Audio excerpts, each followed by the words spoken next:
Yeah, I can hear you now. Where are you? What? Are you in Discord? Where am I? What? Yeah. Yeah. What? Am I crackling? Live. I don't think so. No, no, strays, crackle, dee-doo. Talk for me, because I think you're crackling for me. It's hard to tell. There's music going in your live. Okay, you're crackling bad for me, so I'm going to reboot real quick, and then I'll pop back in Discord. Okay.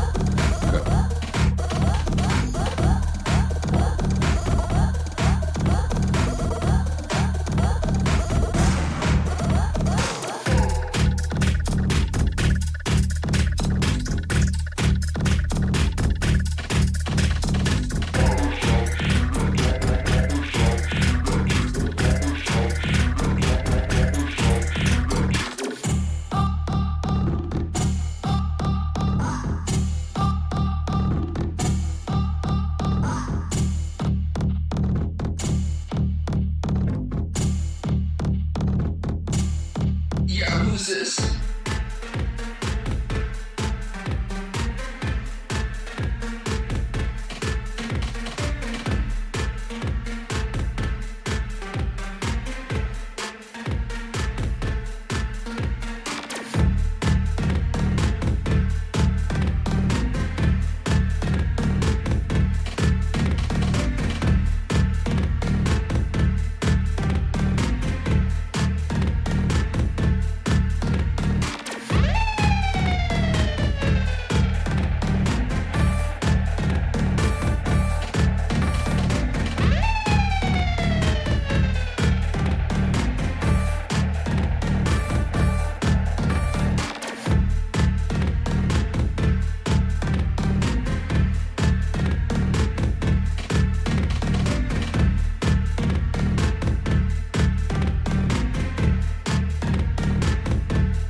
Yes, you are. Good morning, good evening, good afternoon, wherever you are. I hope you're well.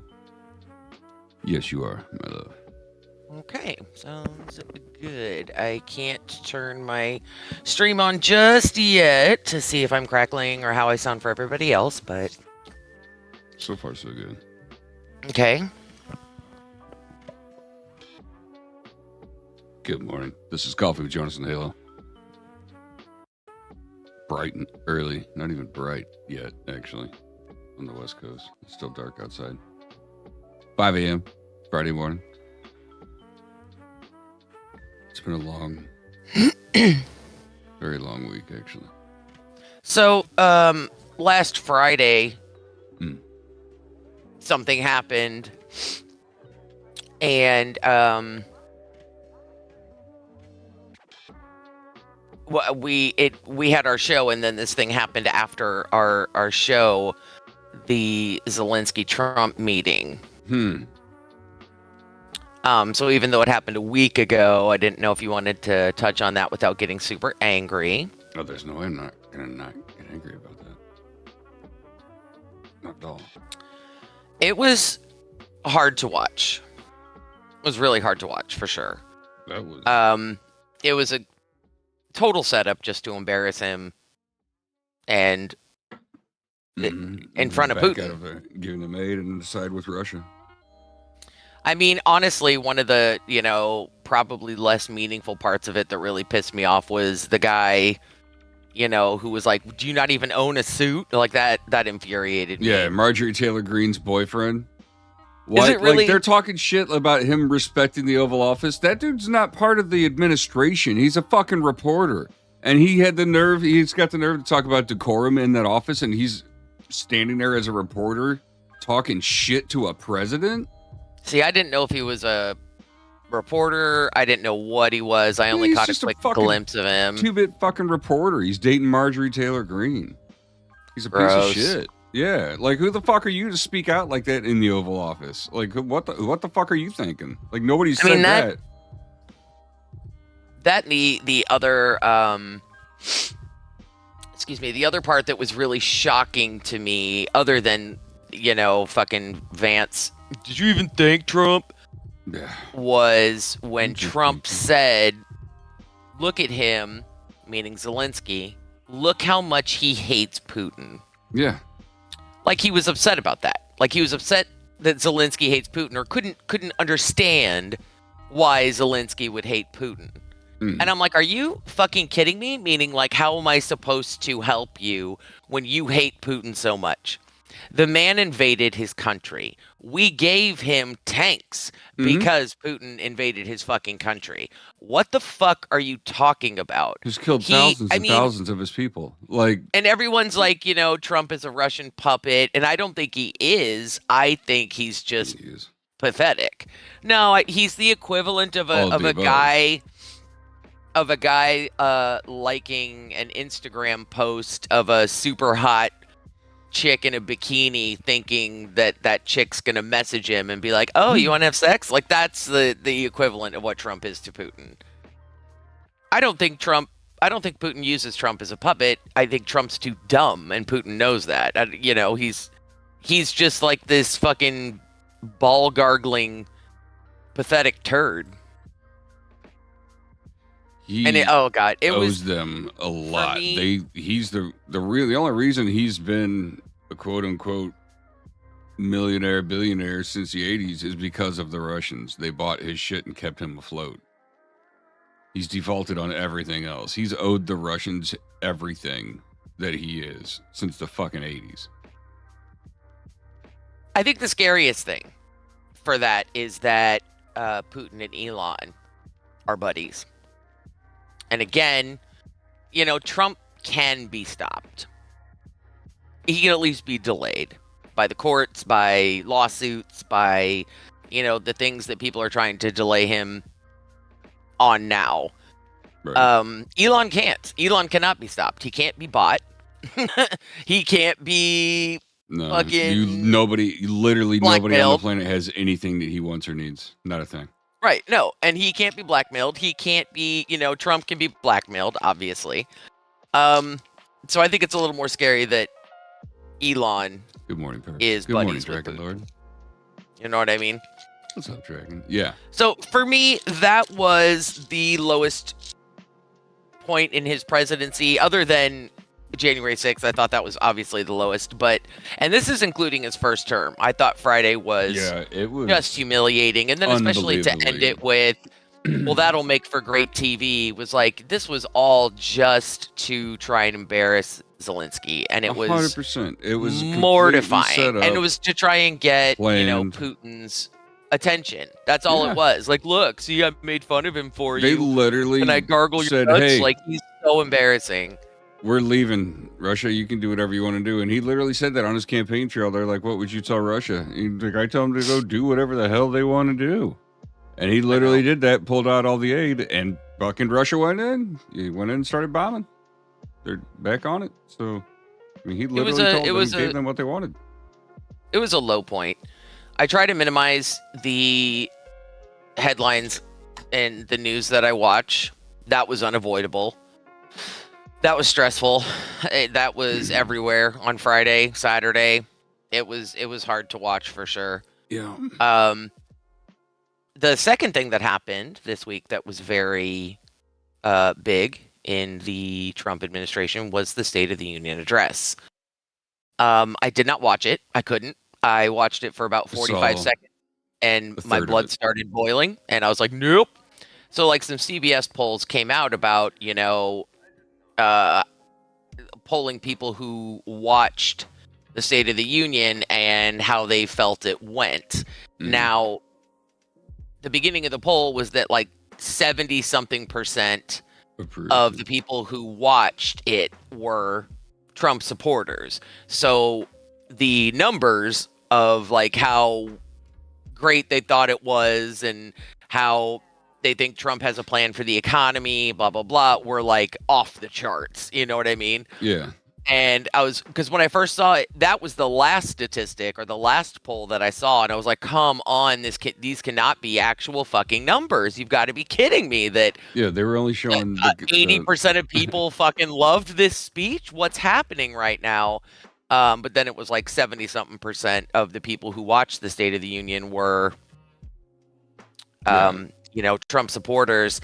And, while I saw enough clips of enough things, including a little bit of a clip I have in my video montage where he is talking and a big white thing flies out of his mouth onto his sleeve, and how everybody thought it was a tonsil stone. And that made me so sick. I was like, I'm going to puke. So if anybody knows what a tonsil stone is or has ever had a tonsil stone in their mouth, it's pretty fucking horrific. I don't have my tonsils anymore, but back in the day, I've never even heard I of used it to get until recently.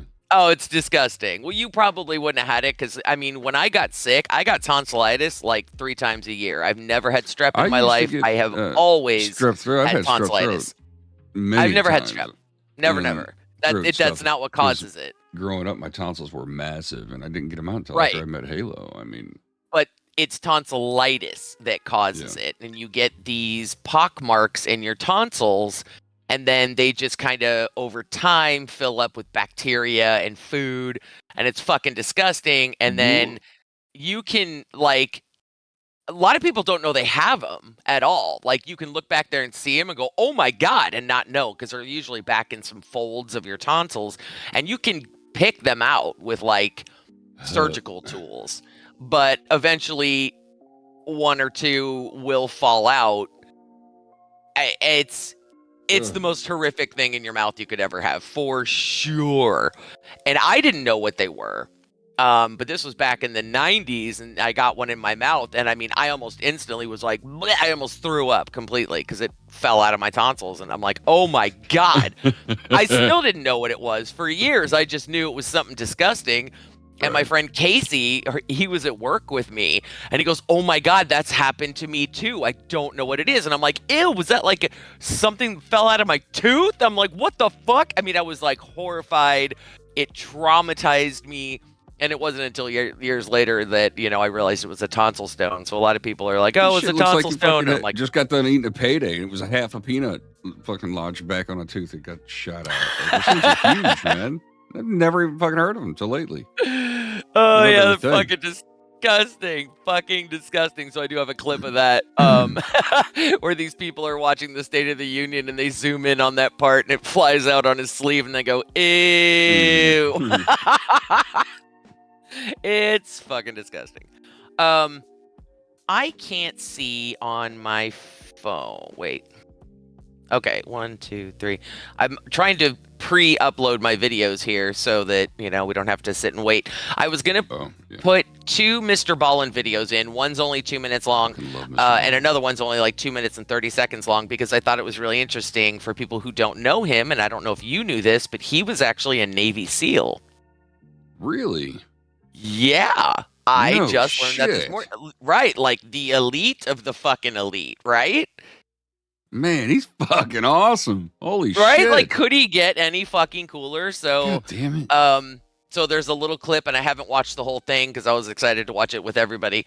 I have about somebody asking him, like, how hard is it to become a Navy SEAL? And I was like, oh, you fucking cool son of a bitch.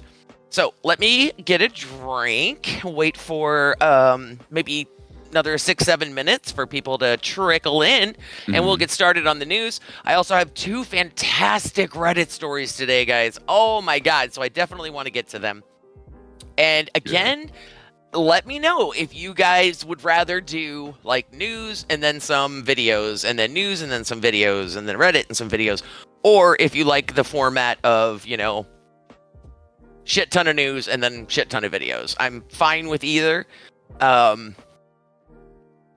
But I just didn't know if everybody's like, ugh, I don't want to sit and watch an hour of videos. I do have a fun video that I made. News then videos. Okay, so I do have a fun video that I made for Jonas and anybody else, perps, around our age. that was all When you say TikToks of fun for Jonas. no, just because we're born in 1977. Oh, God. So it's basically just videos from of nostalgic shit from our childhood. I watched a lot of 80s nostalgic commercials and sitcoms, movies. Like it'll say like, how many of these movies have you seen? And then it like, so you can answer that as they flash upon the screen, etc. And it starts out, I went down this, like, I don't want to say rabbit hole, but I went down this, rabbit hole of Butthole? 80s things because I came across a video called Gen X ASMR. And I was like, what is this? And it's 3 people blindfolded, and the guy behind him does different noises of toys from the 80s, and they have to guess what the toy is. And I got all of them immediately. Oh, it was nice. Fantastic. The people that put this video out was AARP. Oh, God damn it. So I was like, what the fuck? So then I started looking up, I went in TikTok and I put in the search bar 80s toys. And then that's how I kind of came across all these 80s, commercials and 80s video games. And I was like, oh, this is cool. I'm going to do a little nostalgic segment for you, especially. And then one video does have a 15-second animation of the way somebody died and how cops initially couldn't figure out how this person died. And it explains it again via this kind of medical looking animation, not like cartoony. It is kind of disturbing, so trigger warning when we start that video. I'll remind you guys. But I think it's important because holy shit, I think we can all die this way, and I think we need to see it. Because I was like, oh my God. It was like, holy fuck, I could see me dying this way. Okay. So yeah, I don't have much political shit to talk about. Ooh, but could we? Sea of Yeah. Thieves did get better, by the way, Dragon. It got way better. It's good to see you, man. Hope things have been going well. Yeah, it's way better. It's like a completely different game right now. Absolutely love it. Absolutely love it. We still play it on a regular basis. I don't know when the last time you played was, but there's a Hunter's Call Emissary that just came out and some new Megs. One is a fire Meg. And one is like a shielded, or it has like a armor on it. And it shoots out some of the electric sea creatures on your boat. Yeah, it's a fucking pain in the ass. I think that one's worse than the fire one, to be honest with you. I feel like. If you get stunned 2-3 times in a row, yes. Holy shit, that's worse. If you don't, I have noticed when we're fighting the Megs that it's like a pretty steady attack plan. The way they do attack, like with the fire one, it's attack, blow up, attack, blow up. Yeah. But after that, toward the end, then it's like attack, blow up, and then that's what they do with the zappy people too. You get zap. Like toward the end, it gets harder. I've noticed that. Yeah, it does. Yeah, no, I saw. I knew that was you, and I saw it, but That's Dragon, right? Kier? Yeah. Yeah. I was waiting to go live. That's why I didn't answer. Wasn't ignoring ya. Or anything like that. Yeah, the shock. Yeah, when you get shocked multiple times, It's like the old school days of when you would get slept. Yeah. Oh. And you couldn't bail. Because you would be sleeping. And something else I've noticed, it's been a very long time fighting a ghost ship. One of those in a long time. Right, where you get a green ball. I haven't noticed that, where you're puking or the venom. Yeah. I think they stopped doing that. I think it's just purple balls. I mean, I think it's been well over a year since we've been hit with a green ball. I haven't even thought about that, but yeah, you're right. Yeah. Yeah. Just thinking about it. I can't remember the last time. Yeah. On a galley when you're all downstairs trying to fucking... Oh, that is the worst. Yeah, it's pretty... that one's pretty detrimental if hit at the right time. That one's rough. I think the worst purple is probably the anchor if other ships are around. Otherwise, it's fine. Yeah, that one I don't even worry about it. Like fucking. Because they hit you with another anchor and it goes back up. So you don't even really, you don't want to waste your time pulling it up. Yeah, like that or the sails. If there's not someone chasing you that are sails, you're like, those are the lucky ones. You're like, oh sweet, you don't have to worry about it. Yeah, but it's faster to drop the sails than it is to get that anchor up, So still, it's not as bad. And then the ballast ball. Well, I just don't worry about it because you're like, oh, they're going to fire another one. If they hit it, if they shoot another one, it reverses it. So. Right. The ballast ball does suck for sure. Yeah, sink quick, especially on the brig with that ballast ball. Yeah. You got like fucking 10 seconds to start bailing and you're done. But yeah, we still play a lot of sea.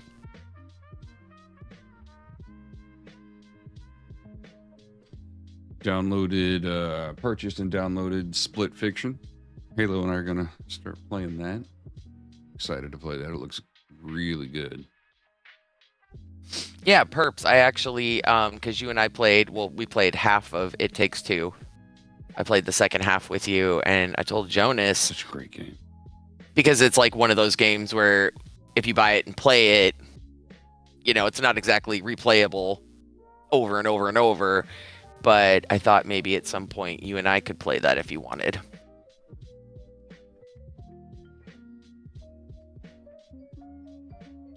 They are now, games, but they have the playability. Unless there's like certain, like you're an achievement hunter, which I'm starting to become the older I get.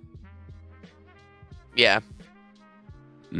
Like Sniper Elite Resistance right now. I'm 100%ing that. I just finished fucking 100% career mode on Power Wash last night. Ooh. Yeah. I got to finish all the bonus levels and shit like that, but career mode is 100% done. So, after a while with It Takes Two, they put it out so that it's free for the second person to play. Yeah. So if Perps wanted to play, does she have to buy this, or can I? I don't know yet. Okay. It'll let us know. Or we can look into I don't know if it does that. So a lot of those games will do that, and that may be the case. Right. I was talking to Sans about playing it as well, but I think he missed me saying that in his chat last night, so I gotta message him about it. And I don't know if it's cross-plat or not. I didn't look into it. Right. Yeah, because I wouldn't be able to play with them otherwise. Yeah. But it looks absolutely amazing. The storyline behind it looks really good. Okay, I think I can pull up chat now. Get started. Hi, Biggie. Ooh, got my drink. My Good drink. morning, Mickey, how are you, brother? Hi, baby kitty. You gonna come sit on my lap? I know it's chilly. Come here. Let's read the news. Come here. You're so handsome. Okay, pull up the stream. Down. Coffee with Joseph and Halo, live over on Twitch and YouTube. Jonas77 on YouTube. Thank you for the subscription, Halo. You have to do that. I have no choice, but yeah. Thank you for the subscription. All right. Watch out, Biggie. I gotta... Our first story. The U.S. is killing someone by firing squad for the first time in 15 years. Oh, yeah. I just heard about that yesterday. Mm-hmm. South Carolina on Friday is scheduled, I believe that's today, is scheduled to put the first person to death by firing squad in the U.S. Brad Sigmund, who was convicted of killing his ex-girlfriend's parents in 2001, chose it over the other two methods, the electric chair and lethal injection. The state Supreme Court rejected what will likely be his final appeal on Wednesday. Since 1608, at least 144 civilian prisoners have been executed by shooting in America, nearly all in Utah. Huh. Only 3 have... That's weird. Yeah.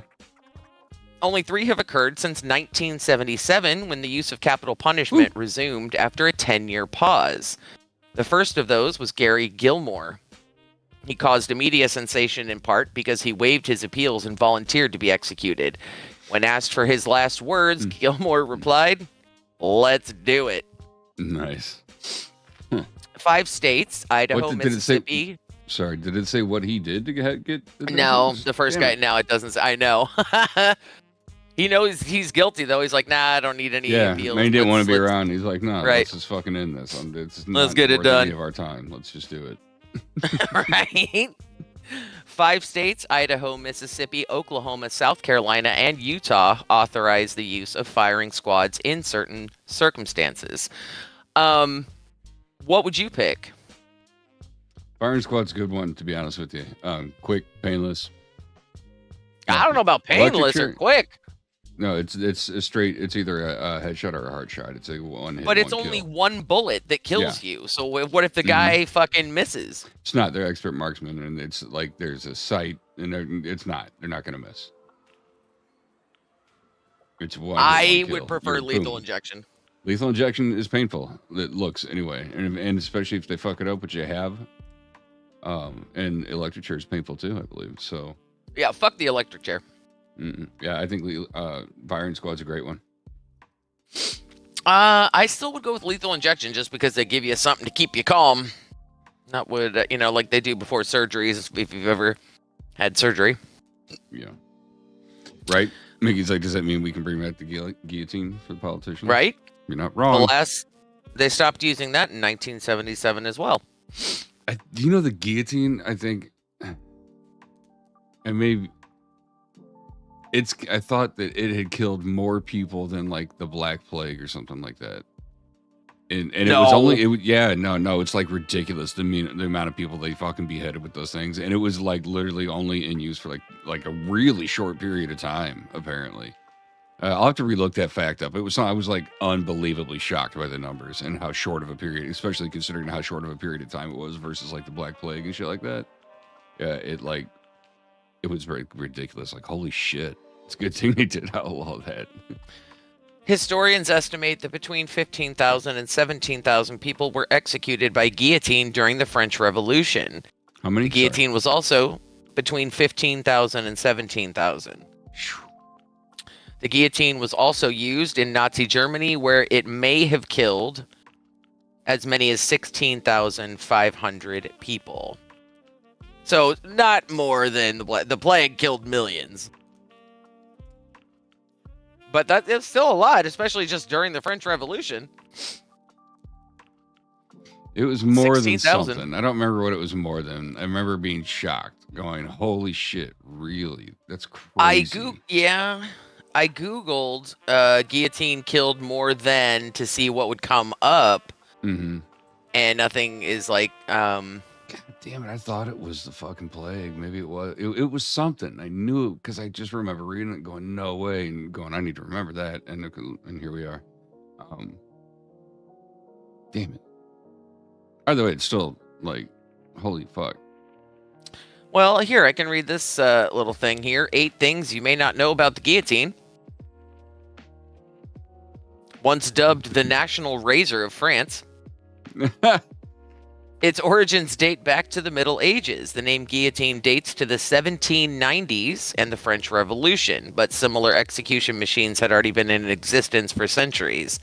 A beheading device called the plank was used in Germany and Flanders during the Middle Ages, and the English had a sliding axe known as the Halifax gibbet, which may have been lopping off heads all the way back to antiquity.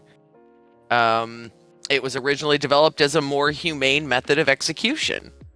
The origins of the French guillotine date back to a late 1789, where Dr. Joseph Ignace Guillotin proposed that the French government adopt a gentler method of execution. Although he was personally opposed to capital punishment, Guillotin argued that decapitation by a lightning-quick machine would be more humane and egalitarian than sword and axe beheadings, which were often botched. Yeah, no shit. Fact number 3. Guillotine Executions were major spectator events. Yeah, I'm sure. Yeah, that's I think fucked all. up, man. But I know. I think all executions were like, as far as like hangings and yeah, shit like that. it was a public display, and it was a deterrent. I mean, that's what it Yeah, was well, used yeah. for. That's why we call my dad the executioner. Hmm. During the Reign of Terror of the mid-1790s, thousands of enemies of the French Revolution met their end by guillotine's blade. Some members of the public initially complained that the machine was too quick and clinical, but before long the process had evolved into high entertainment.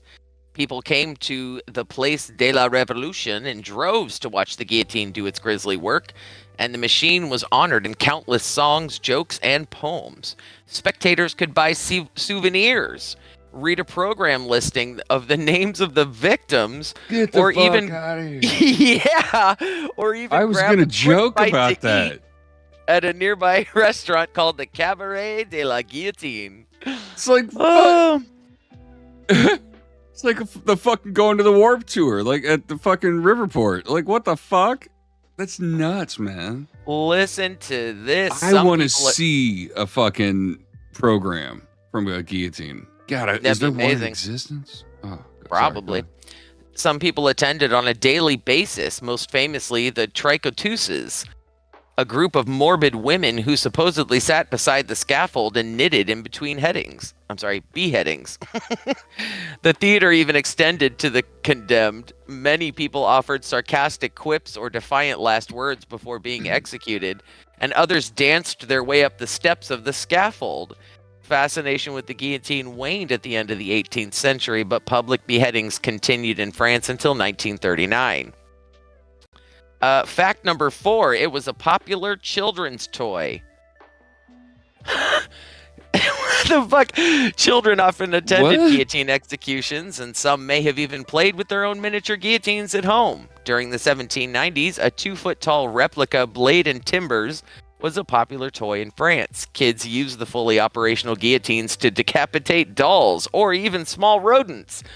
And some towns eventually banned them out of fear that they were a vicious influence. Novelty No shit. guillotines also found their way onto some upper-class dinner tables, where they were used as bread and vegetable slicers. I was gonna see like cutting carrots and shit like that. That's kind of funny, but yeah, you get a fucking 24 inches, 2 foot tall. That thing, kid, cut their fucking hand off with that thing. Right? Like, what a weird time to be alive. Like, that's fucking nuts. Number 5, guillotine operators were national celebrities. As the fame of the guillotine grew, so too did the reputations of its operators.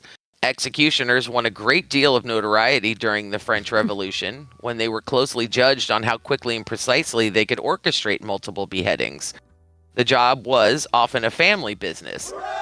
That's weird. Multiple generations of the famed Sanson family served as state executioners from 1792 to 1847 and were responsible for dropping the blade on King Louis the XVI and Marie Antoinette. I had to count the the Roman numerals there. I'm like, Imagine that's your family name. What's the history of your family name? What's your family name? Sanson. Running the guillotine. Right? During the 19th and 20th centuries, the role of chief headsman fell to Louis and Anatole Diebler, a father and son pair whose combined tenure extended from 1879 to 1939. People often chanted the Sansons and Diebler's names in the streets, and their choice of clothing on the scaffold was known to inspire fashion trends. No shit. You sick motherfuckers, man. Right? Executioners were also a subject of morbid fascination in the criminal underworld. According to some accounts, gangsters and other hoods would get tattoos with grim slogans. No, hang on, pop up. Such as, "My head goes to Diebler." This is insane. I never would have known No. any of this. It's a nice little rabbit hole to fall down real quick. Right? Number 6, scientists conducted gruesome studies on the heads of the condemned. I did know, I think, some about this, and I wonder if it's going to talk about it or if it's going to... Maybe what I learned was incorrect about how they saw that the head remained alive Aware. for yeah. like seconds later, so I wonder if that's what they're talking about here. From the very beginning of its use, speculation abounded over whether the heads of the guillotine remained conscious after being cut off. The debate reached new heights in 1793 when an assistant executioner slapped the face of one of its victims. Heads and spectators claimed to see its cheeks flush in anger.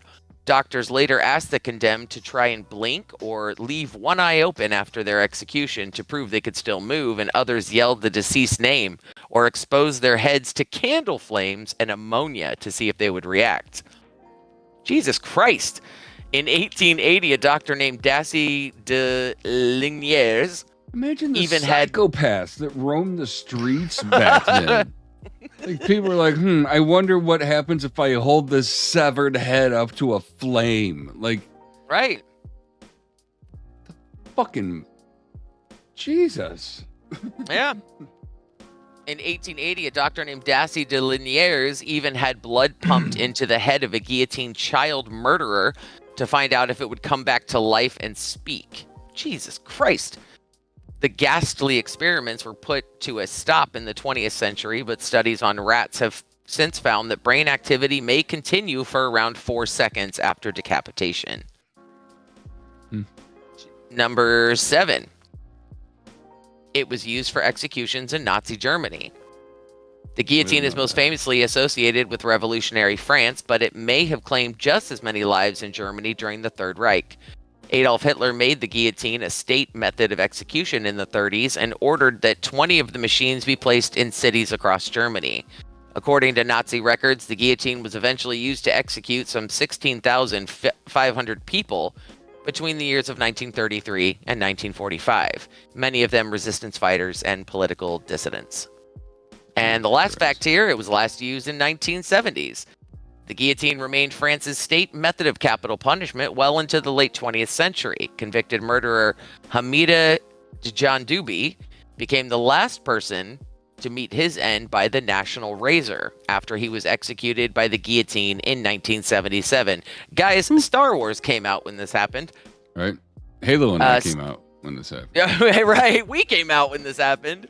Still, the machine's 189-year reign only officially came to an end in September 1981 when France abolished capital punishment for good. No shit, they don't have capital punishment in France. So, my dad made it a sick joke, honestly. Every Thanksgiving and Christmas and my dad's birthday, since we all live all over the U.S., the family gets together on a Zoom call and just kind of chit-chats for a while, and the conversation drifted to school shootings and crime and, how to stop these copycat shooters and that kind of thing. And my dad made a joke that if, public execution was brought back, we just need to do one, and that's going to curtail quite a bit of criminals, particularly take the next horrific school shooter, some young kid, chop off his head, and my dad's like, I'll be the fucking executioner, I'll do it for free. And then, we started calling him the executioner. But he's not wrong. I don't know that it's particularly the way our society works anymore, but it's not. But I'm fucking sick and tired of school shootings. there's okay. also certain people with certain crimes that I'm like, oh, you know what? Yeah, I think it's okay if you fucking make an example of that. That was right. Make it a horrific sport. Fuck crimes to children and stuff like that. Specifically, yeah. Sometimes I'm like, especially being a parent, like, no, make an example. You don't fuck with kids, man. You don't. All right. Speaking of horrific fucking child people, Casey Anthony's on TikTok. That the nerve and audacity of that stupid bitch. The fact that she thought she would be welcomed is pretty funny, because I have seen countless videos of people just making fun of the fact that she thought she would be welcomed and allowed on the site. And I think it'll be a matter of time before she deletes it, if she hasn't already. I haven't looked this morning, but I mean, the people are, coming together.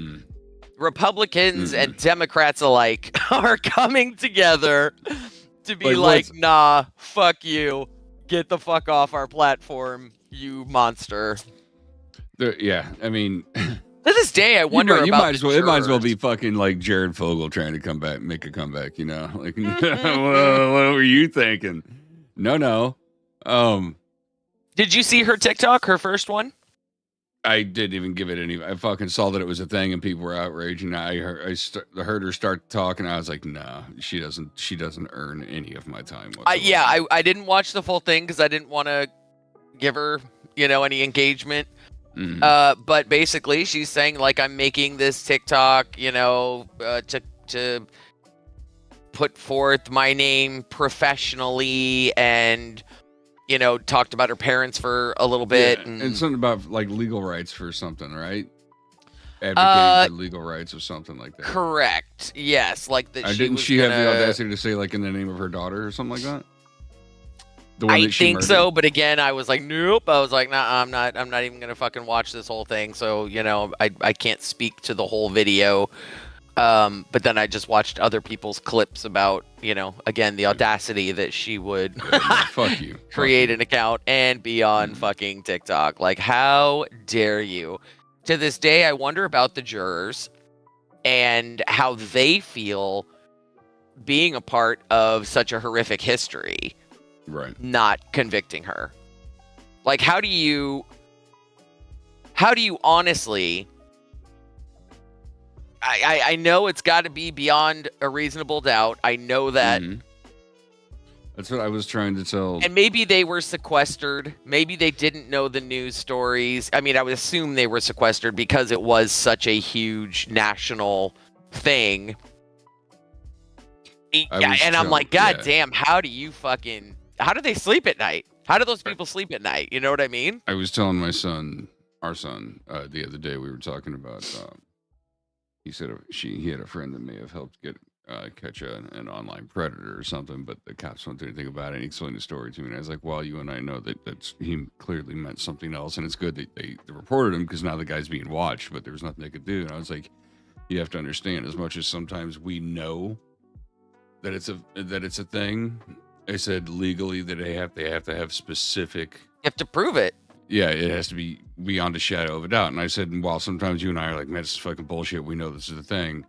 You got to understand that if we don't if we don't give those people the same rights that we have beyond the burden of proof, then it doesn't work for us either. So we have to follow the legal process for it to work for, not necessarily. And don't get me wrong, it definitely doesn't work for everybody. That's not what I'm advocating for here. But no, like, it's a thing. The legal system fails often. Criminals go free, and often innocent people are jailed.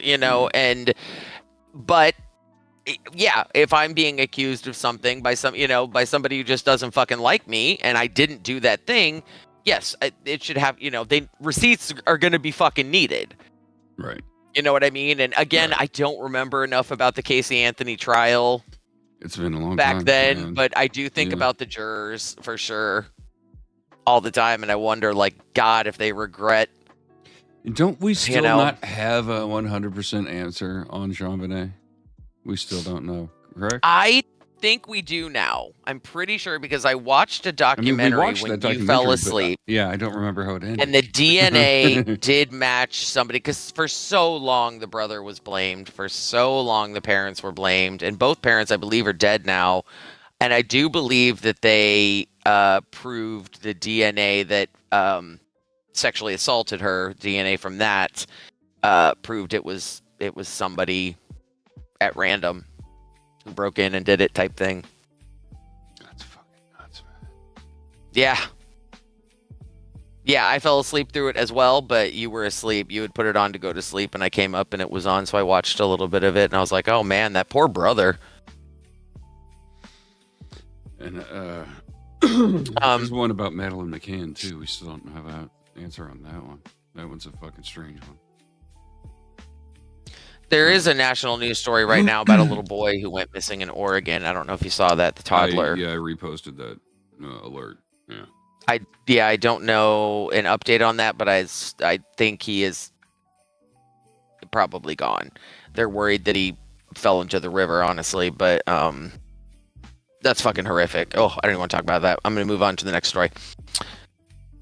A scorpion stings a woman at Boston baggage claim as she picked up her luggage after a flight from Mexico. So that little fucker hitched a ride. I was gonna say, fucking Boston in March. Right. I've been there in March. It was one of the worst experiences of my life. I'm sure that scorpion was like, what the fuck is this? This is horrible. Yeah. A passenger at Boston Logan was stung by a scorpion while retrieving her luggage in the baggage claim area of customs, according to police. The incident occurred at approximately 7:30 p.m. on Sunday evening while she was at the Logan Airport Terminal E picking up her bags after flying back from Mexico when she was suddenly stung on her finger by a scorpion. She was taken to a nearby hospital for immediate treatment.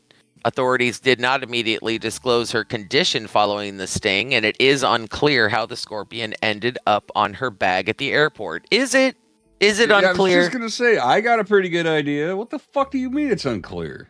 I have seen spiders and roaches on a plane before. My last flight had roaches, remember? And Carter and I lost our shit with the flight attendant. We were freaking the fuck out. Yeah. And I've seen a spider on there. So, I mean, of course, like, bugs get in there. Like, you know, while most scorpion stings are not serious, medical attention may be needed for pain management and wound care, including preventative tetanus vaccines. Young children may be more likely to develop neurologic symptoms and need urgent treatment. Scorpions are not typically found in the Boston area, but over 2,000 species of the predatory arachnids exist worldwide, according to the Mayo Clinic. 2,000! Gross. Species! Gross. Scorpions can be found on every continent except Antarctica, but are most commonly seen in subtropical and tropical areas of the world. Scorpion stings often cause intense pain and redness, but venom from some species can cause severe illness, affecting the heart, nervous system, and other organs. Manifestations include agitation, arrhythmias, bleeding and other coagulation disorders, pancreatitis, uncontrollable muscle spasms, shock, and even death. Now that sounded like a prescription commercial. Don't take this drug if you have manifestations of agitation, arrhythmias. So they're in Europe? Ask your doctor if that's right for you. They're on every continent. Yeah, for sure. And I have never seen a scorpion in real life in the wild. I have seen them like at the zoo in the you know, bug section of the zoo where they have tarantulas and shit like that. Right. Reptile houses type thing. Yeah, I've never seen one walking down the street or chilling in a yard. And I think I would shit my pants. I'm actually very scared. Skipping his feet. Good afternoon, hello, my baby. My lady. Hello, my darling. Tip of the I'm head. actually very scared of scorpions. I'm very scared of seeing one. Yeah, I do. And I remember thinking about that when we went to Vegas, because I know there's a lot of them in Nevada. And I remember, God damn it, I was going to say Super J. I remember Jay telling us that there's a certain time of year where they all come out onto these flat, hot highways. And you're just running over them. Those and the like tarantulas. They're everywhere. Yeah, they're scattered everywhere. My buddy in Arizona was telling me about that. Remember he had one in his room. He said during tarantula season, he's like, you just drive, you'll be driving on a highway and there's nothing you can do. You just have to drive over and there's hundreds and thousands of them. Just all over the road and you just drive right over them. I was like, that's fucking disgusting. Remember he had one crawl out of his shoe and was in his room. Yeah. I'm like, nope, that's it. I'm out of here. Nope. Absolutely fuck that. There's something I never think of as many times we've been to Vegas, like to check my shoes and shit. Not once have I. I would check my shoes for years just because growing up in Hawaii, you had to. There would always be roaches in your shoes. Always. They would hide in there. And in Hawaii, like here, the roaches you have are like the skinny, kind of reddish brown ones. In Hawaii, they're your typical, what you think of when you think of a roach, which is like the big black ones. And they'd be in your shoes. So you would have to kind of tap your shoes to make sure there was none in there for sure. It's so weird to me. Like when it would rain, a lot of the roaches would come up out of the sidewalk. And as kids, the neighborhood kids, we would go out there in the pouring rain. It rains quite a bit in Hawaii. That's why it's called the Rainbow State, because it's a tropical climate. It rains almost every day for a little bit. and roaches would come out from under the sidewalk. And as kids, we would all go stomp on them like a fun game. What the fuck? What the fuck? The life that I led living in Hawaii as a child is not a life I could lead now. As an adult, I don't know that I could fucking live there. You know, like when you go and you visit the islands, like the touristy areas of like Oahu or Maui, those places are crop dusted for roaches and other bugs. But when you live inland, you have roaches. That's just the way it is. There's no way you can get rid of them. You have geckos in your house, which that's kind of fun. But we always had, like, there was a gecko who lived in my room. He was there 3 years. Like, my entire, life in Hawaii, I had a gecko in my room. You could never reach them. They stayed out of reach. But we had to keep everything in like a Tupperware. Like cereal had to be in Tupperware, or you would have ants all over it. You had to keep peanut butter in the refrigerator, or you would have ants and roaches all over it. It doesn't matter how sealed your house is. Anything you leave out, you're going to have ants and roaches on. And we actually had a roach crawl into the speedometer of our car, like in between the plastic. I remember you told me this. Yeah, tough nerd. Oh my God. And it was like hundreds of dollars back in the 80s to get taken out, and we couldn't afford it. So we had to just look at this dead roach for years every time we drove. It was fucking awful. And like, as a kid, it just didn't bother me. You know what I mean? But as an adult, like, no, I'm saving up money to get that. And I remember one time, like, opening that thing up myself. Fuck that. Right. So my grandparents lived on a farm in Hawaii. They had a farm and they grew everything from coffee to macadamia nuts to every fruit. It was absolutely incredible. Yeah. And their washer and dryer was outside. A lot of the time when you live in Hawaii, a lot of your shit is outside in like a carport type of thing. It's so weird. It's such a weird way of living.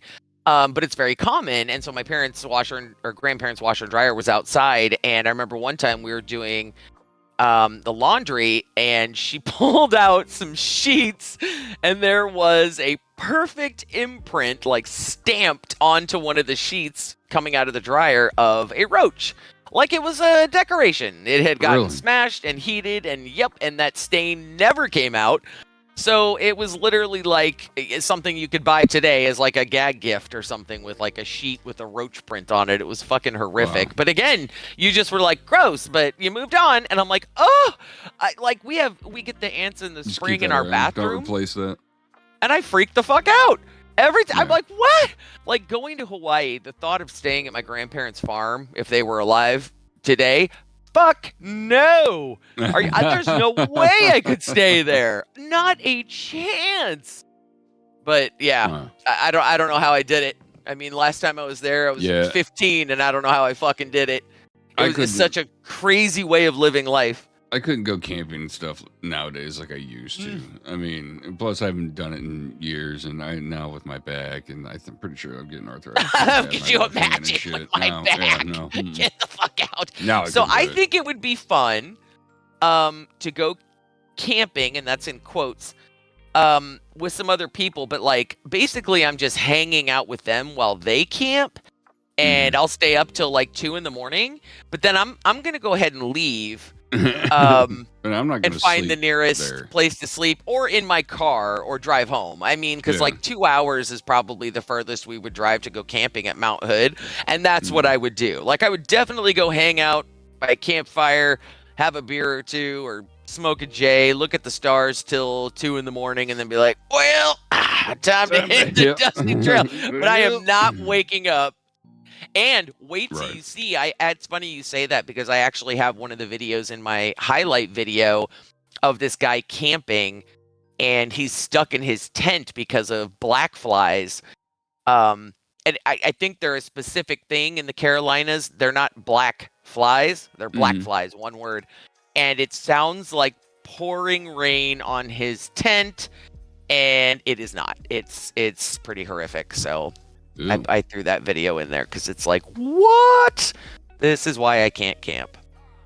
But I have always wanted to kind of be out in the fucking, woods at Trillium Lake, till Yeah. 2 a.m. looking at the stars. I think that would be Beautiful amazing. out But there, then I'd be like, well, time to go. If we still had our Murano, I'd sleep in the car. I'd be like, no, that's fine. But with fibro, could you imagine me sleeping on the fucking ground? Even then, sleeping in the car, like trying to Like, that'll curl hurt, up. but Yeah. I'll live. You know what I mean? Like, don't I'll, get me I'll wrong, puff I'd it have out. a pallet made back there, like 8 blankets for comfort Right. to lay on, and yeah.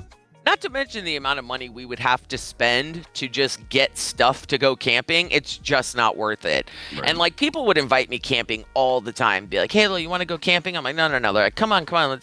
You'll love it. I'm like, I won't, and I'll ruin everybody's time. Like, I guarantee just, won't enjoy it. and I don't want to ruin their time. You know what I mean? Like, I don't want to complain. The thought of, like, what if I have to poop? Like, I mean, I'll hold it, but like, the thought of just peeing in the woods stresses me the fuck out, because as a woman and as a 6'3" woman who can't squat for a very long period, I would have to, and because I've had to pee in nature, I have to like take off my bottoms completely because you can't direct your pee as a woman. Like, trying to collect a urine sample as a woman is very hard. Yeah. You're going to piss all over your hands, because your pee just kind of goes where it wants. Yeah. And that's being weird. as tall as I am, can like, write in cursive. With right. And I mean, that's, I can I'm do calligraphy. so jealous Yeah. of, I have such penis envy.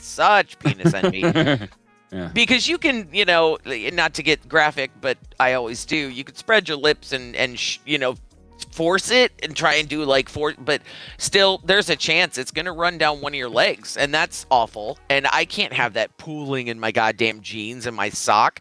So Sure. I got to get Winnie the Pooh ass naked and squat 6'3". It is a nightmare trying to pee in the wilderness, and I've had to do it a few times, and I sure hated it. Almost, she's about 6'3". Yeah. I am, yeah. Little taller than Jonas. And yes, it is definitely hard. You can hold poop. What you cannot You've hold, never held poop? Yeah. Hold poop. is like when you're sick or something. That you can't hold, yeah, I mean, that's a different story, depending on the severity of the situation, right. I guess. But oh yeah, there's a difference between urgent poop and How did we get on? And normal having to poop. And I know what's going to cause me to have to urgent poop. You know what I mean? And I'm going to avoid those situations from happening. Like, I know I've told this a couple times in chat, but when I fly, I can't use the bathroom on planes.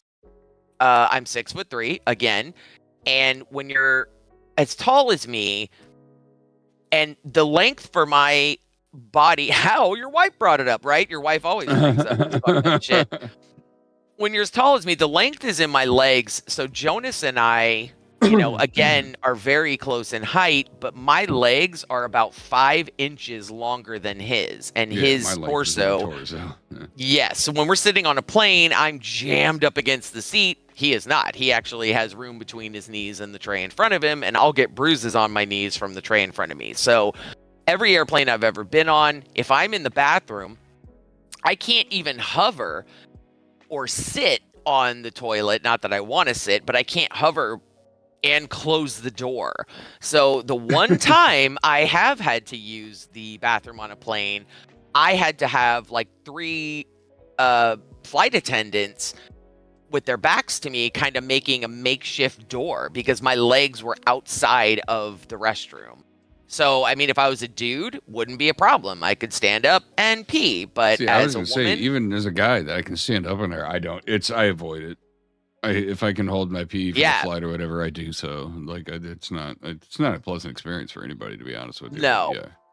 So I do not eat and I do not drink for hours before my flight. If I do drink, it's tiny little sips of water. I actually prefer layovers because I know I can get off the plane, go pee, walk around, because again, my knees are up against the tray table in front of me and it leaves lines across my kneecaps and it hurts to walk. Like, it's fucking terrible. It's awful. So yeah, now they do have these things, and I did purchase one, and I have yet to use it, but it's like an emergency. It just makes me feel better having it.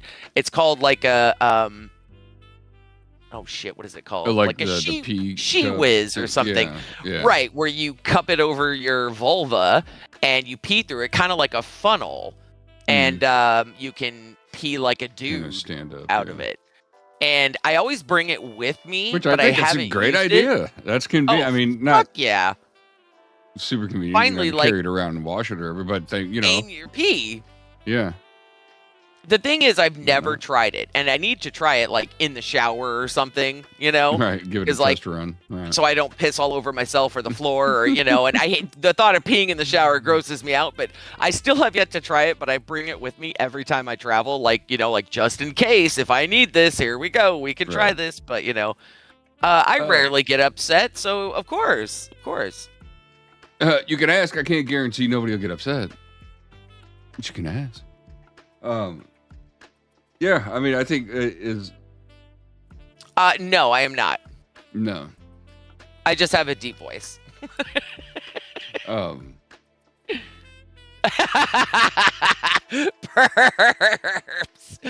I was gonna say if you click on my name, you can look at my profile, but then I'm like, oh, maybe what if you're like, no, you look totally trans, and so that's my name right there, Denson Halo. You can see my picture. I am not trans. I just have a deep voice. It's all good. I played Overwatch with some guys the other day, and one of them thought I was a gay dude. They usually think I'm a gay dude because my voice is so deep, but then I am like, oh my god, I'm so sure. So they, it's okay. I'm not offended. I hear my voice. I know it happens all the time. Okay, so the next one, Jonas, this is something that I've talked to you about a couple times. This article in a science category today is, why don't you remember all of your dreams? And we do need to wake up our child in about 10 minutes, finals today, and I want him to be ready. Some mornings waking up might feel like interrupting a vivid alternate universe. You open your eyes to reality, but the dream you were having still lingers clearly in your memory, complete with characters and plot points. Other days, waking up may be more akin to emerging from a black void with nothing to report. Before we continue, I dream every day. And I dream mostly between like 8 a.m. and 11 a.m. when I go back to bed, because I'm usually up between 2 and 3 in the morning. That is when I dream, and that's when I know I'm getting that deep REM restful sleep.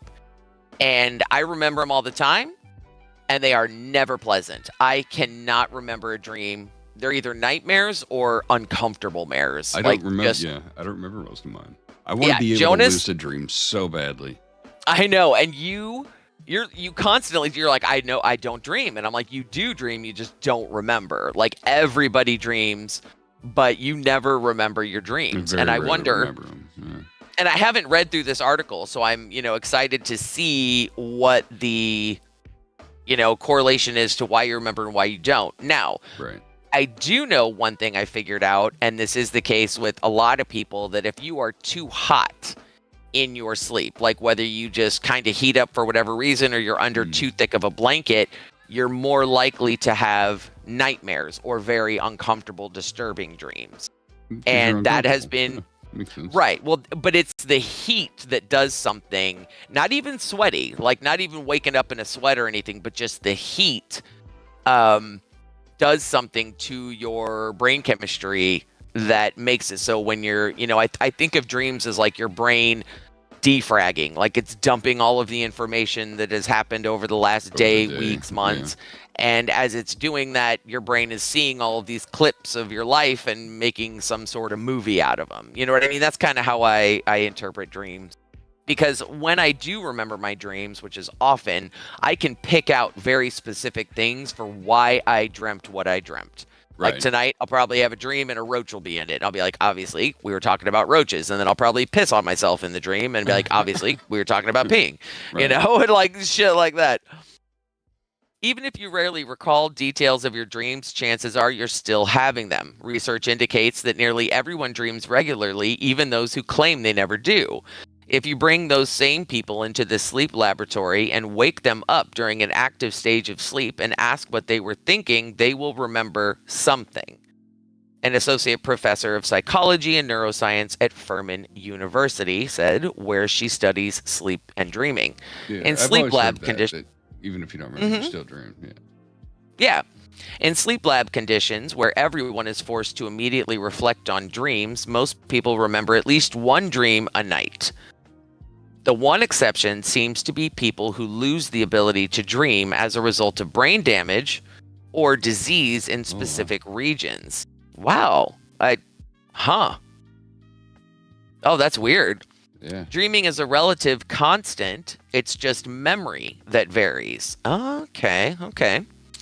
There's no single answer for why, and lots about dreaming remains unresolved. But science can offer hints for why dreams can be so hard to hold on to. And, when I wake up and I do remember dreams, there's dreams, obviously, that I remember to this day because they were so traumatizing.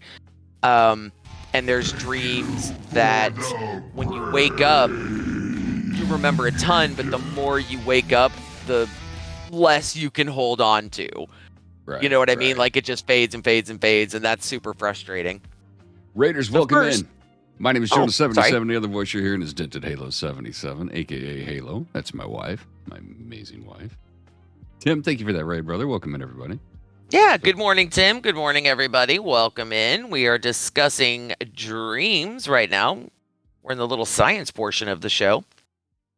So first, dream memory is generally short-lived. Sleep studies show it's rare to remember a dream if you don't awake during or immediately after it, and then stop to consider what you experienced. We recall our dreams best when we pay attention to them while conscious, she explains, otherwise they fade away.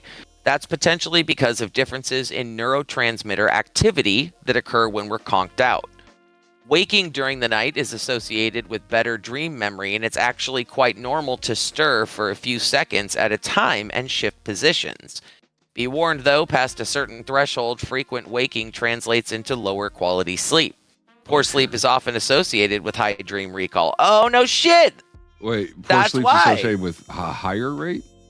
High dream recall. Yes! So, because I have a sleep disorder, that might be why I remember my dream every fucking day. Like I said, it may never fade. Do. I sleep like shit every single time. Yeah, well, you do just because of your schedule. But I have a sleep disorder where my body won't stay in stage 4 sleep, and that's where you dream, I believe, is your REM stage 4 sleep. And when I am in that sleep, I am kicked out of it. As you go through sleep cycles, everyone does like 2 or 3 times a night. I'm kicked out of my stage 4 sleep halfway through or a third of the way through. So that would make sense why I remember it, because I'm being woken during my dream. And it's like how they just said, if you're woken up during your dream or a couple seconds after. So that makes sense. Poor sleep is often associated with high dream recall. Having a few arousals is normal and healthy. Having a really large number is often part of a sleep disorder, which that's me. I'm up, I only sleep 3 hours a night, 3 hours at a time. Right. I don't have a choice. That's the way it is. So of course, I remember them. Yeah. That's weird, though. I mean, I think like the most, even assisted sleep for me, I get like 6 hours, if I'm lucky, tops. And that's a long sleep, man. How did we meet? Halo and I met on Match.com back in 2004. 2004, yep. 20 years. Exactly, Tim, because you and I have the same disease. Right. And with that, 50% of the disease is pain, 50% is sleep disorder. So we have trouble going to sleep, trouble staying asleep, and when we do stay asleep, we are kicked out of stage 4 REM go wake sleep. up the kid. I'll be right back. Yeah. And it took, I did a couple sleep studies back in 2009 when I was trying to, see a billion doctors and find out what the fuck was wrong with me. And that's what they said. They were just like, you get kicked out of your stage 4 sleep. And some people, I don't have restless leg syndrome, but some people who do have restless leg syndrome, that kicks them out of their stage 4 sleep. So they wake up, and then that's when you're dreaming, and that's why you remember your dream that you just had. So this kind of like all makes sense. I'm super stoked about reading this. I gotta take a sip talking nonstop here. Give me 1 sec. I gotta hydrate. Okay. All right. So, oh, that was quick. Major restless leg. I just sleep like shit. I mean, I work nights anyway, so, and I have for 25 years, so I don't sleep. I can't sleep like normal ever again. I'm fucked for the rest of my life, I think. Yeah, I think for a while at least. Yeah, I was gonna say, Tim, you likely do have it. A lot of people with our condition do have restless leg. I have pretty severe neuropathy in my, like, from my knees down, or like from my shins down. So I do move my legs quite a bit when I'm trying to fall asleep, because the feeling just like drives me fucking crazy. But I actually surprisingly don't have the restless legs part. So, on its own, waking up is important for dream memory. However, when and how you wake up also matters. Sleep phase, timing, and alarms all play a role. Sleep occurs in 4 distinct stages: rapid eye movement sleep, and then 3 types of non-REM, which is NREM sleep, which repeat in a cycle throughout the night. Non-rapid eye movement 1 sleep is the lightest stage, and the first you fall into from waking. It only lasts a few minutes at a time. Then during stage 2 NREM, your brain waves slow and electrical activity comes in short bursts. Nearly half of adult sleep time is spent here. And from this stage, your brain can transition to either NREM 3 or REM sleep. In phase 3 NREM sleep, also known as deep sleep, your brain waves slow even further and stay more consistent. This type of sleep occurs relatively early in the night and is critical for high-quality rest, and makes up about a quarter of our sleeping time.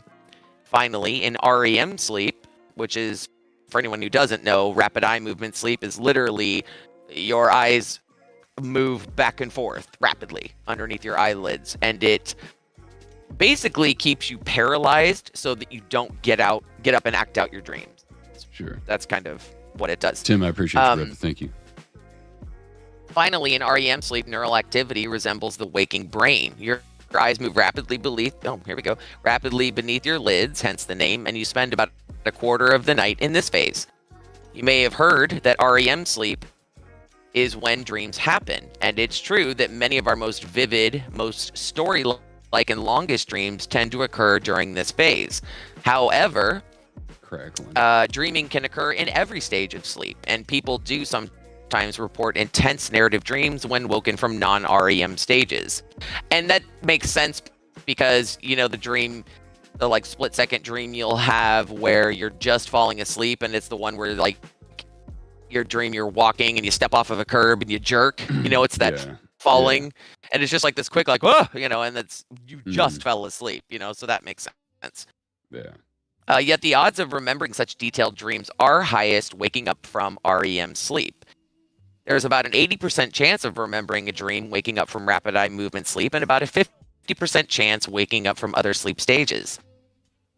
Another factor is the time of night. The closer you are in your routine to waking up for the day, the more active your brain state becomes. For many people, morning dreams can be especially vivid and memorable. Yes, that's definitely true for me. What's up, Sam? We experience hi, Sans. We experience a greater amount of brain activity. You're cracking a lot. Ah, shit. Do I have to reboot? You might want to, yeah. Okay, let me finish this sentence here. Okay. We experience a greater amount of brain activity and lighter and more active sleep because our internal biological rhythm gives us the activation cue to become alert. Okay, so I'm going to reboot, but Sans. Oh, no, I'll reboot first and then I'll say it. Okay. Yeah, so you're entertain the people. Tough Nerds, to answer your question, Halo was her whole family's pretty tall considering. She's one of the taller ones in the family, but they're definitely all, over 6 foot. Her dad and her brother, everybody. I'm 6'2". I'm the tallest one on my side of the family, and Halo and I's son is already about 6'4". He's 16. So I'm actually the short one in the house now. But yeah, imagine getting good sleep. I wish that I could. I wish. I'm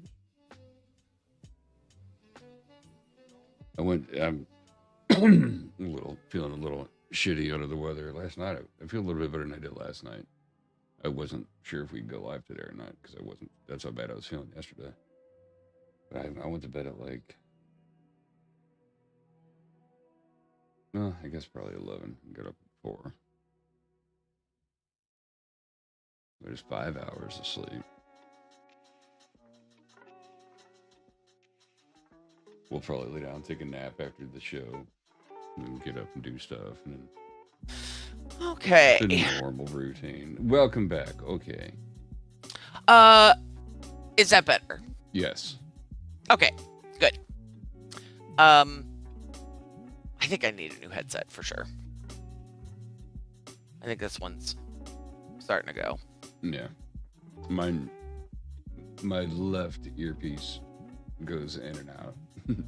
I was trying to summon Nico earlier. I was like, Nico, I need a new headset. That's fun. Just one earpiece. So Sans, yesterday in your chat, I don't think you saw where I said when you were watching the preview for Split Fiction, and I don't know if that game is cross-plat, but I thought if it is that you and I could play it. Jonas and I were going to play it, and I thought it would be fun if you and I could do it. So if you'd be interested in that, let me know, because I thought it would be fun to also play with Perps. So Sans says he's down. Nice. That's a Sans Pineapple stream I would be interested in watching. You right? Sans Wouldn't it be Pineapple? fun? Not. I just realized how that sounded out loud. That's the only kind of Sans Pineapple stream I'm gonna watch. I totally did. That's not what I just realized. Like, No, oh, wait a there's minute. a That's stream not how I'll I meant finally that. watch. Now that's what I'll finally watch. That's not what I meant. No, that'd be interesting. I'd like to watch. I'd watch that.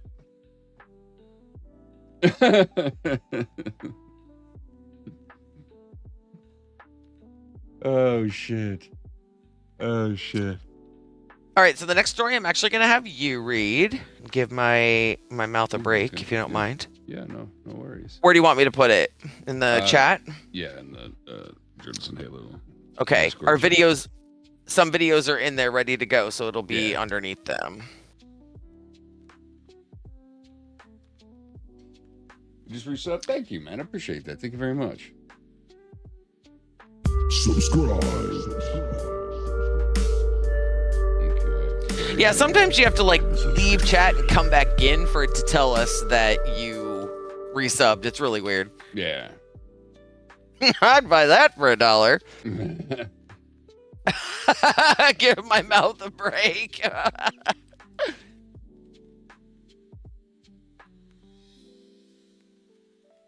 No. Let's check this picture out real quick. Okay, we see the X-ray here. I think we have a good idea where this is going. Did that hurt his lip? What's it? Right. Let's see here. Florida man swallowed $769,000 stolen diamond earrings from Tiffany and Company. Ask cops if he'll be charged for what's in my stomach. Yeah. Yeah, dude. For 2 seconds. 700,000. Right? What the fuck is on his lip? It's like the pop-ups. I'm sorry, they're going crazy. Okay. An amateur. I know, it's awful. I'm trying to do it. Wrong kind of carrots. An amateur jewel thief swallowed Tiffany and Company earrings worth $769,000 in a strong arm heist gone wrong last week, according to Orlando police. Jathan Lawrence Gilder. $769,000. That's almost $1 million. Right? That couldn't have been. Am I going to be charged? Easy. Oh, I'm gonna lose my shit with the fucking New York Post fucking pop-ups. Are you kidding me? I can't. I know continue. it's so hard to can't keep read like a this. steady Jesus flow of reading. Christ. Okay. Right. Jathan Lawrence Gilder, 32, pretended to be a representative for an Orlando Magic player to gain access to pricey jewelry at a Tiffany & Company store in Orlando, Florida on February 26. The accused thief allegedly ran out of the store with 2 sets of earrings, one 4.86 carat set worth $160,000, and another 8.10 carat set worth $609,500. Jesus. Like why did you let him have 2 to begin with? Gilder was stopped by the police department on Interstate 10 and charged with resisting arrest, but they were initially unable to locate the stolen earrings and thus charged him for the theft. Gotta get through all these. Remind me to never look at the New York Post. What the fuck, man?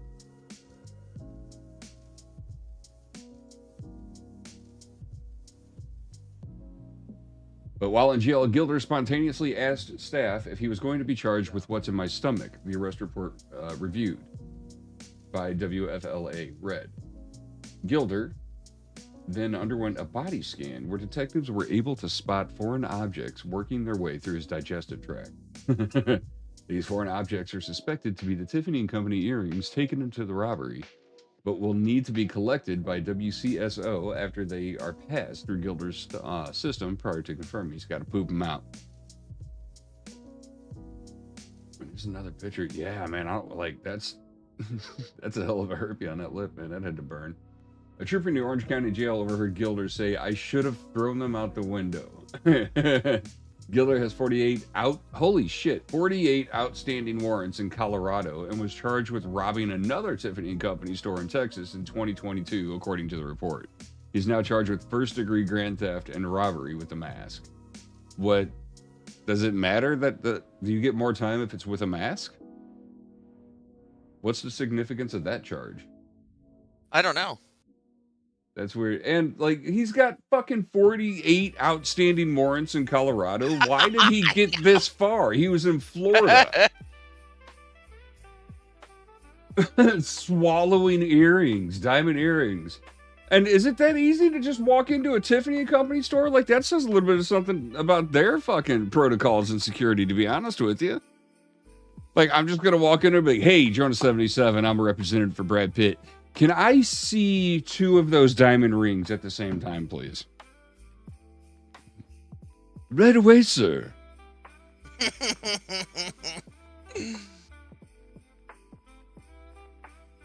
Harvey's and all would get to cut the fuck up and open. Like, damn, that's a lot of money. Think about, like, somebody's gonna... I can't imagine spending that much money on jewelry, to be honest with you.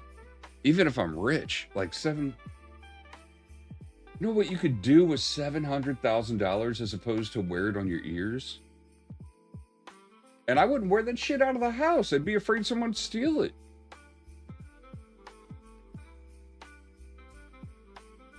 What is this picture below the story you just sent?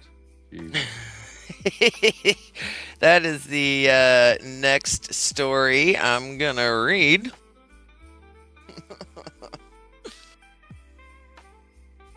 I figured, like, when he ran, he panicked. I guess when he was getting caught, maybe he was like, "Fuck it," swallowed him. And all right. I feel like see that lovely Diamonds picture? is gonna cut some shit up, to be honest with you. Yeah, let's check this picture out. Holy shit, that's modification to an extreme. Yes, body modification addict dubbed Human Satan has his fingers amputated to give himself claws. What? What is wrong with people, dude? What? Michael Diablo Prado, often referred to as the Human Satan for his extreme body modifications, has gone the extra mile by having some of his fingers amputated to turn his fingers into claws. Diablo, a 49-year-old man from the coast of Praia Grande near Sao Paulo, Brazil, is no stranger to body modification, sporting customized teeth and even having removed his ears to intensify, who would do this? His devilish appearance. Like, I wonder if a doctor did, or if he just had a buddy surgically remove his fucking ears, you know? Like, Recently, Diablo, like, what doctor is like, sure, Yeah, who? Sure, who's I'll a- do yeah, that. No, that's a good idea. No nose. I'm down. the nose is disgusting. Jesus Christ. Recently, Diablo showcased graphic images on social media where he lacks his pinky and ring fingers, retaining just 3 fingers on each hand, his thumb, index, and middle. The tattoo enthusiast, boasting over 302,000 Instagram followers, embarked on this drastic alteration, which he refers to as Las Garras, or the Claws, having started in 2023. Holding a Guinness World Record for having the most subdermal horn implants on his head. Like, how many people are really in the running for that? What's the point of that? What to get the fingers removed? Like, I'm trying to. So it looks like just the 3 fingers left are claws, I guess. Yeah. You know? Okay. Yeah, holding a Guinness World Record for having the most subdermal horn implants on his head, Diablo is considered one of the most modified individuals in the world. He claims that he's gone through more than 60 procedures and has about 85% of his body covered in ink. His latest development was shared with an enthralled audience on his Instagram account, with a video revealing his hand covered in bandages where the fingers were missing, gathering a staggering 2.5 million view count. A similar dressing was shown on his right hand, mirroring the left in its modification. Brought the balance once again thanks to my muse and modifier, he penned alongside the viral video. In another post shared the following day, Diablo showed off his hand without the bandages and revealed that he'd started to feel ghost pains from his amputation.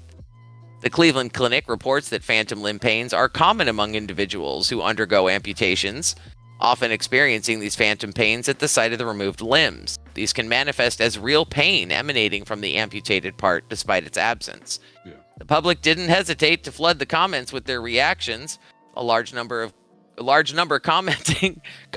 commending Diablo for his controversial decision. "Way to go, brother," cheered one follower. "I love it," another person wrote. A third admirer exclaimed, "Spectacular," while a fourth joked, "I did the opposite. I was born with 3 fingers on my left hand and underwent 2 surgeries. I knew if I knew it was fashion, Disabled I'd people have speak left out it as like, it "Hey, was." fuck you, bud." Like, Right? fucking asshole. Nevertheless, Like- some expressed bewilderment at the concept of intentionally undergoing finger amputation, with one person confessing, "I can't imagine life without my fingers." Another person warned, "This will mess up your tattoo grind, bro. Makes no sense to do such a thing. What a crazy experiment." Like, what is the, like, first, like, had his ears removed to look more like a demon? Like, demons can't have ears. I mean, why can't they have ears? What the fuck was that? That's wildly inconvenient. I don't, that and like chopping off 4 fingers. Those are like useful. Like, I don't understand. Well, I guess I could, if I had to pick a body part to be amputated for money, I don't know. Here's the thing. You don't have to pick. You don't I know, have but to. let's say you did. Like, we do the would you rathers all the time. Like, if you had to pick for $50 million, I would choose, my ring or pinky fingers. You can still do plenty with those 3 left, you know? can, but less. And why? Like, I don't understand. But I feel like that doesn't make. Okay, so that makes me look more devilish because I only have 3. Well, they're supposed to look like claws. I imagine he'll grow fingernails out, or That's fucking. it just like to each their own, man. I'm not gonna shame you. I think it's fucking ridiculous, but it's your thing. But like, it doesn't logically, it doesn't make sense to me. It's one thing you want to like get the horns and shit. To each or go ahead. It's cosmetic and you like it, cool. But like to remove something specifically useful is weird to me. And that's not like. It's like taking the tires off a car going, no. I mean, if you had to, if you were offered 50 million to amputate something on your body, what would it be? 50 million to amputate something? Just one thing? I would think. I can just pick something? Yeah. A pinky finger, I think, would be. Yeah. I'll take a toe. I think toes are more useful for balance, though. Yeah, but whereas I could live without my pinky finger. You could, but why? $50 million is why. What do you mean, why? Well, you can like wear a shoe to cover up the toe, the missing toe, and you'll correct your balance on your own. It'll be a rough couple weeks, but you'll get over it. You know what I'm saying? Toe, like one of the middle toes for sure. Yeah, Left no, foot. I'm going fingers for sure. I mean, I guess a finger would be a next choice for me, but yeah. What about a nostril? One nostril. Ew, no, I don't want to look like that guy. Like, why the fuck would you move? Like, how was he wearing those glasses in that picture? Are they strapped on behind his head? Right? True. That's funny. Like, I guess, was there a thing? Around the back of your know head? Why you just fucked yourself, dude? And you deserve it. You can't wear glasses now. This is either a before or they're strapped around, and your eyes are gonna go bad eventually because of your age. So you're gonna have to wear fucking contacts, and you're not gonna be able to take them in and put them out because you only have fucking 3 fingers on both hands. So fuck you. That's what you get. You can figure it out with the fingers. Who's this specimen? Man left shocked after completing 500 push-ups in 1 hour and noticing the dramatic impact it has on his body. 1 hour of 500 push-ups. Look at the difference. Excuse me. Sorry. 1 hour. So there's before. Huh. That's impressive. He's flexing there though too. Okay, but look at his abs. Come on. Yeah. You can't flex, can't flex that like that. Completing grueling fitness challenges and pushing your body to its limits is what some gym rats live for. For some, they're driven to wake up at 5 a.m. every day so they can train hard to hit that elusive sub-hour Hyrox time? Not sure what that is. Others just want to continue their daily running streak or sculpt their body to mimic that of Hercules, the physique of Atlas. The physique of Atlas. Whether your goals are small or larger than life, they're definitely, probably, achievable with the right amount of grit, determination, and discipline. A couple of years ago, one YouTuber showed off his version of athletic prowess by completing a staggering 500 push-ups in an hour. Now, that's no mean feat, and we can bet he trained for some time to achieve it. But what's even more amazing is the fact his body looked completely different before and after the 1 hour workout. In 2023, Jackson Hunter, who boasts 8,450 YouTube subscribers, uploaded a 9-second clip to the video sharing platform titled 500 push-ups in 1 hour before versus after. In the opening seconds of the video, Hunter posed, signaling that this is what he looked like before getting the sweat on. The clip then cut to a sped-up video of him completing the grueling 500 push-up workout on what appeared to be a kitchen floor. Then another picture of Hunter was posted, this time after completing the workout. The after image saw the YouTuber looking much more broad, with both of his arms and ab muscles looking more defined. Viewers were also quick to comment on Hunter's progress, with one typing, "Damn, I wish I could do that. You gonna be one of the greats." A second commented, "Yeah, that's what happens when you get a pump." Yeah. Supporting every effort. Get after it, bro. Hunter's dramatic appearance change is what some gym goers call a pump. Legion Aesthetics says a pump is when your muscles temporarily swell after Right. completing an intense workout. Still, I think that would be. I mean, it's kind of to be expected. You just did 500 fucking push-ups. Your shit's gonna be bulgy. No, I would not Yes. think to this degree, though. I think You just fucking jam-packed them with fucking energy and fucking just huge fucking. what a blood great- flowing nonstop. They're gonna be fucking pulsing. Yeah. still, what a great way, before a date or something, if you're trying to look Yeah. svelte, right? Like, I would think you would look a little more pumped, but this is kind of crazy. Like I said, yeah, he just got done with 500 push-ups and he's flexing. He's not just standing limp like the before picture. So there's a little more going on. I mean, agreed, definitely there's a difference. There's definitely something going The on. abs, For sure, 100%. though, Yeah, like- I get it. I see it. But, he is it's like typical before and afters, like the lady before the makeover picture and where she's like slumped over and sad and like oh, and then the next one they're like she's all everything's tucked in and tucked up and posing. So, but yeah, there's definitely a difference. And I can't do 500 fucking push-ups, so credit to that dude. I can't do it. I'm not I can't do doing that. one. I can probably do 20 wall push-ups. That's I about could it, probably though. get 10 in before my back gave out after 2 surgeries. Are you kidding me? I don't 500?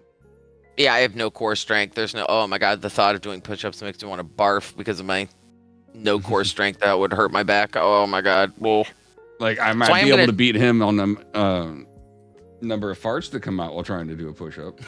Fart. God, remember gym class farts when middle Sit-ups. school when somebody was holding your fucking feet and you're like, oh Whatever. god, It's and you have one of to our do best sit-ups and you're like, clips. I'm gonna fart. And how hard it was to do a sit-up while clamping your butt cheeks together. Jesus Christ. I'd be like, nope, can't do it. Because otherwise it'd be like, fern. Like, get the fuck out of here. What trying a to climb the nightmare. fucking pegboard. That was fucking awful. Shaking a fart out in that thing. If you can get up 2 holes, get the fuck out of here. Running the Fucking mile. Navy SEAL training in fucking 9th grade and 10th grade.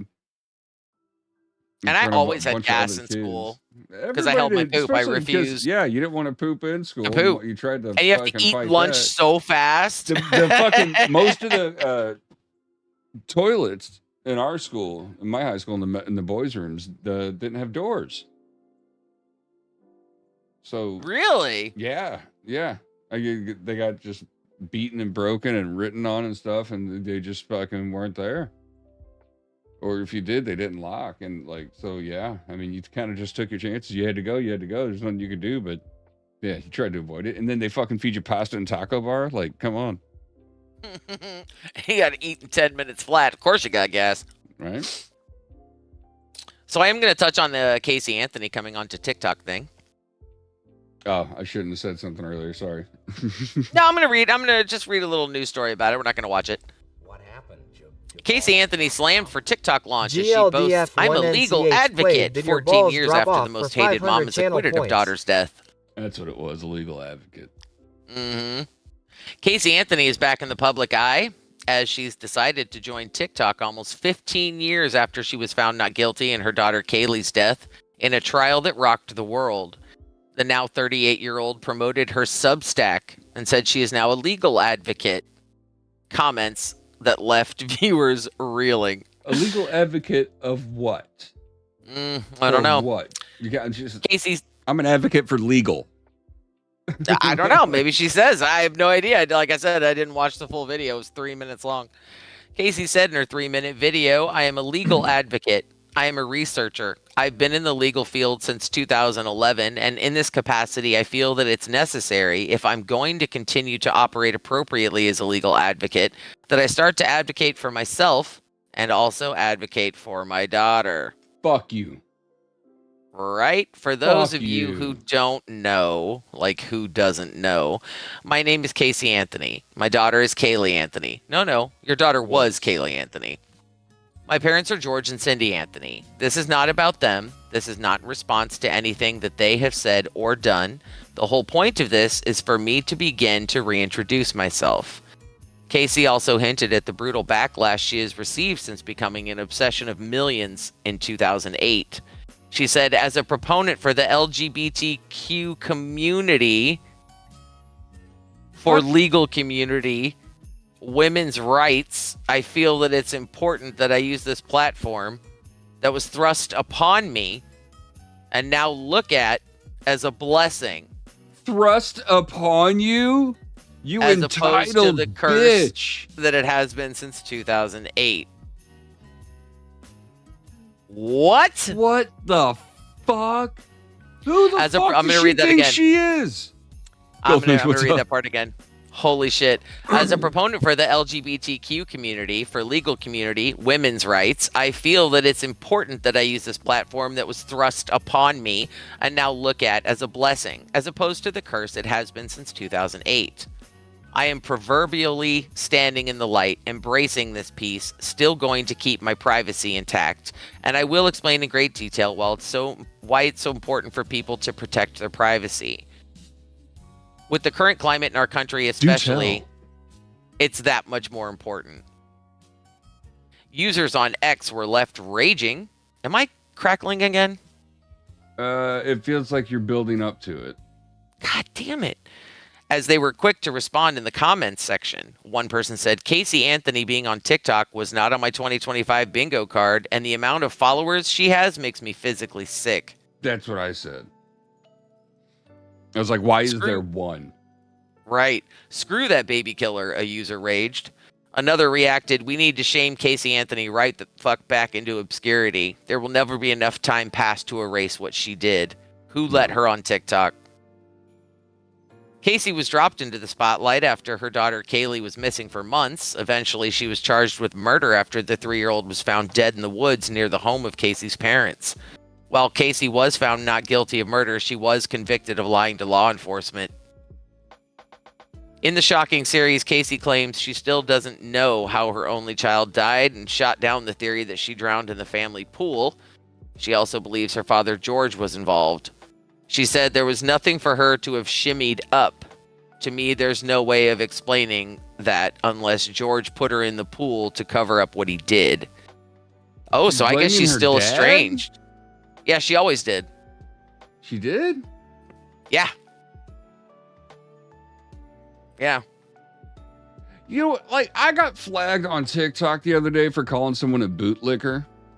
A mega guy. I got flagged for that. And they let her have a fucking account. Like, get the fuck out of here. Get the fuck out of here. Yeah.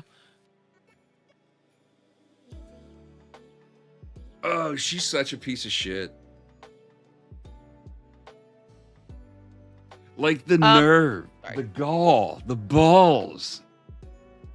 Yeah. Sorry. Yeah, so we do need to shame her ass off of TikTok. Yeah. You shouldn't shame. No, you shouldn't kill kids. Like, shame her. That's okay. That one's okay. Go ahead.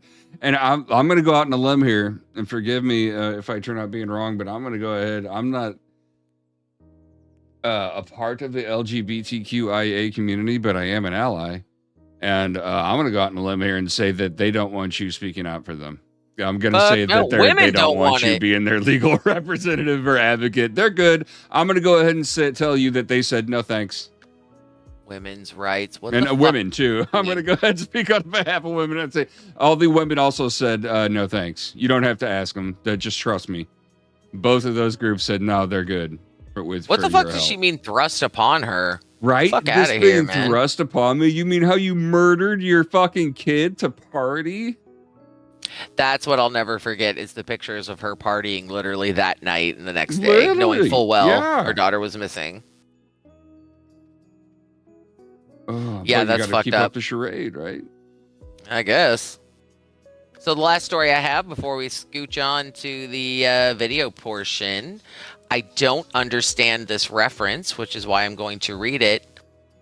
Guinness, talking about the beer, not the book. Guinness fans finally realize there's a correct way to, quote, split the G after a heated debate. Do you know what that means? Split the G? No, I was like To get the foam down? I don't. For the Guinness? Maybe. I don't know. As St. Patrick's Day, March 17th, approaches, it's predicted that a staggering 13 million pints of Guinness will be consumed globally. For those planning to toast Ireland's patron saint, St. Patrick, with the iconic stout, you might be considering participating in the Guinness Challenge. But before you risk your pint, it's worth settling on which set of rules you'll follow, as there seems to be some disagreement. In essence, the Guinness Challenge involves downing your pint until you think the liquid level has hit just the right spot. Once you think you've nailed it without sneaking a peek, you stop drinking and then see how you fared. This trend, born in Irish pubs years ago, was recently taken to social media, with everyone from the Jonas Brothers to John Cena joining in. However, there's a bit of debate brewing over where exactly the quote right spot to finish your drink is. What? One person hopped, I haven't even heard of this.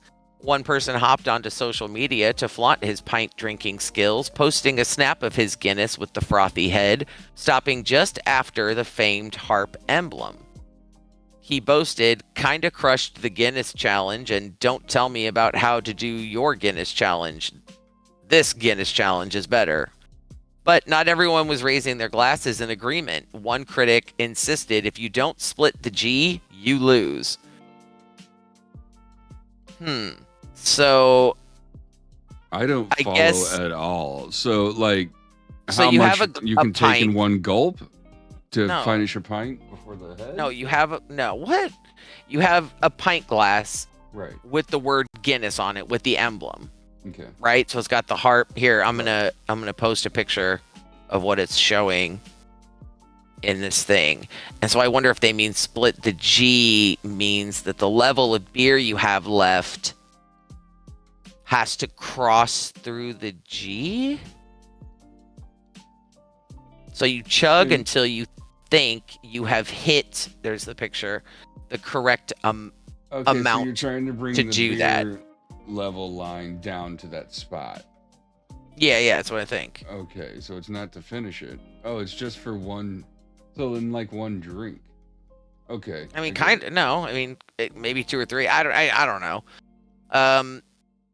Elsewhere, someone else asked, "My Irish friends, can anyone confirm the Guinness challenge? Need to settle an argument. Split the G or under the harp and above the G." Okay. Yeah. I'm guessing Opinions that's- were as mixed as the cocktail, with one person claiming, "I've never heard of splitting the G. I've always known splitting it between the harp and the G." While another dismissed the whole shebang. "I've never heard anything as pathetic in my life. Split the G, I've never heard grow of it. fucking up." What kind of comment? Relax, dude.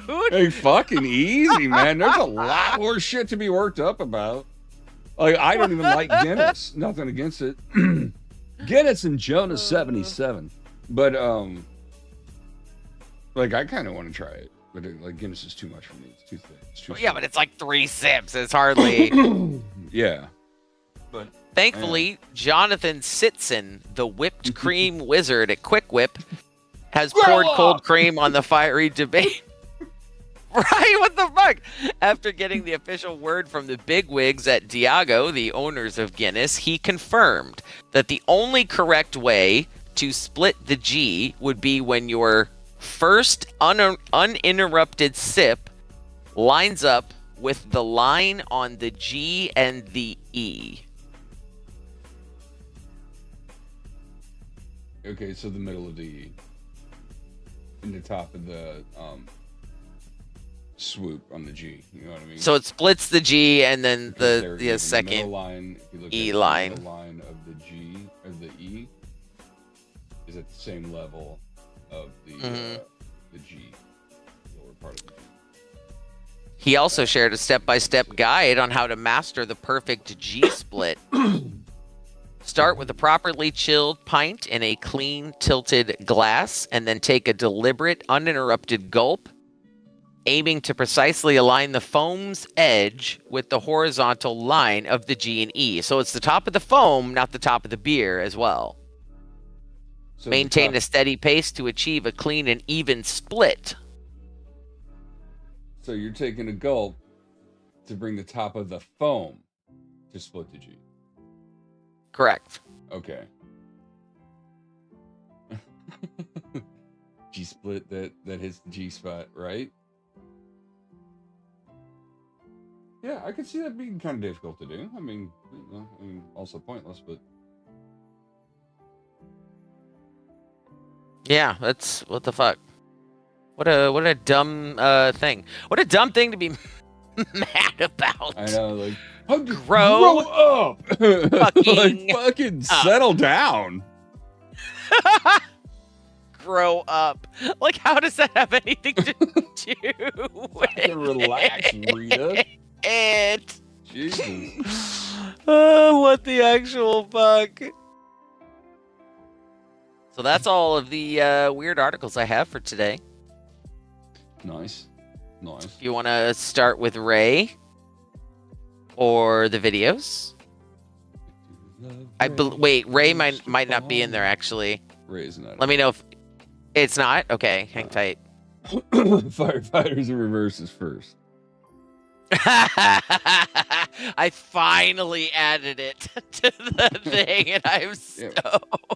It's the funniest fucking thing I have ever seen. They're just casually getting kids up the ladder and putting them inside of burning buildings. Oh, it's fucked up. Live over on Twitch and YouTube, rather.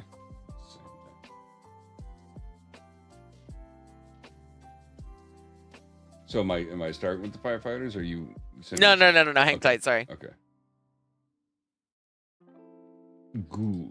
Good. I need a cup.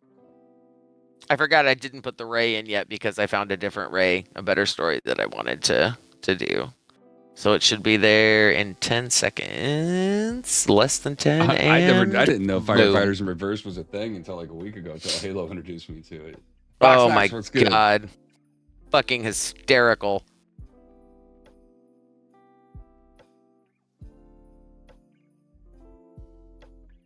Why does it look like you changed character? Not sure how to answer that question. All right, Ray William Johnson. If you don't know, please go check him out. Follow him on all socials. He's absolutely amazing. We love his content over here. That's why we like to watch it. It's wildly entertaining and informational. Yeah, he redoes true crime stories with a little bit of animation. Until. Okay, this will give me a chance to pop a cup of coffee too. All right, let's check him out. Okay. FBI agent wants to be a spy so bad that he ends up spying on his own government and getting people killed. Now, the guy's name is Bob, and Bob really wants to be like 007. I mean, he used to read those James Bond books as a kid, and now that's the life he wants. But unfortunately for Bob, he's nothing like James Bond. He isn't smooth or athletic. In fact, he's just a nerdy accountant. So he's like, fuck this, I'm gonna spy on someone. So he starts spying on his own wife, this woman, Bonnie. And so Bob will take like risque photos of Bonnie with her consent, but then without her consent, he'll show those photos to his friends.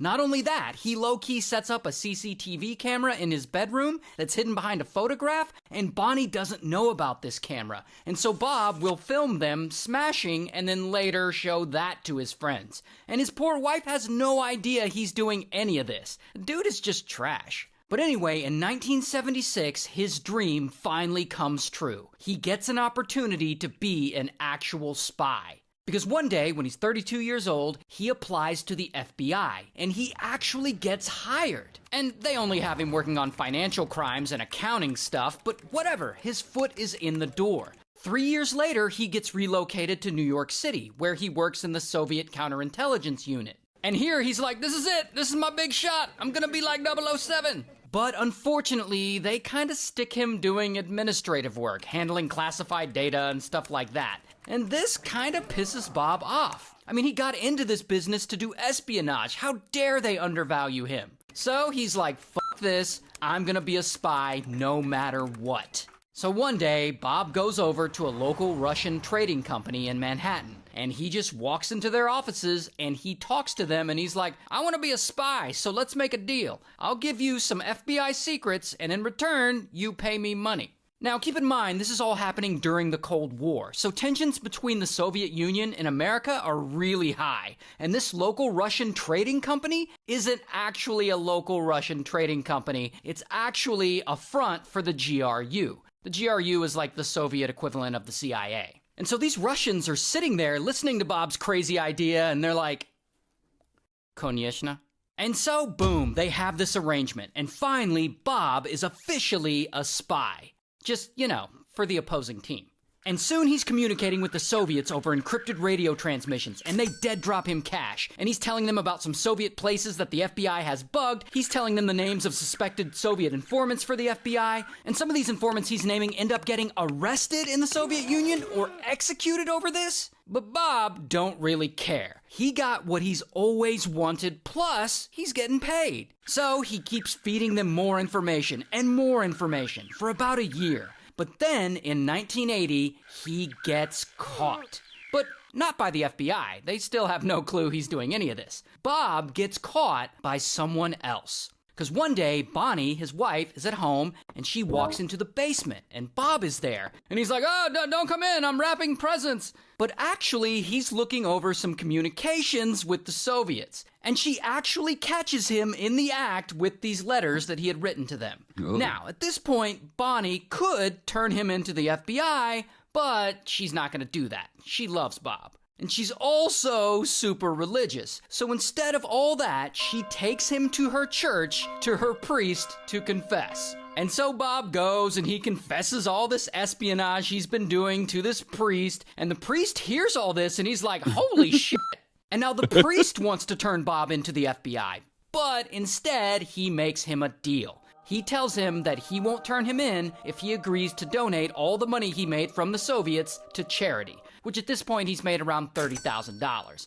Also, he has to promise to never spy again. And Bob, he doesn't want to get turned in, so he agrees to this deal, and he goes back to his normal, boring life. He quits spying for the Soviets, and he pays the money he made, little by little, to a charity. And over the next few years within the FBI, he keeps getting transferred and he keeps getting promoted. And this ends up giving him access to even more sensitive information. Uh-oh. And then in 1985, he gets access to info about former KGB agents who are now living in the US. And he knows how valuable this info is. And he's like, I am selling this shit. I want to be a spy again. So he goes and he writes an anonymous letter to a senior operator in the KGB offering his services. In this letter, he basically says, I'll give you the names of KGB agents who are secretly working for the FBI if you give me $100,000. And crazy enough, the KGB agents do. And so boom, suddenly Bob is back in the spy business. What do you mean crazy enough? And he just made $100,000.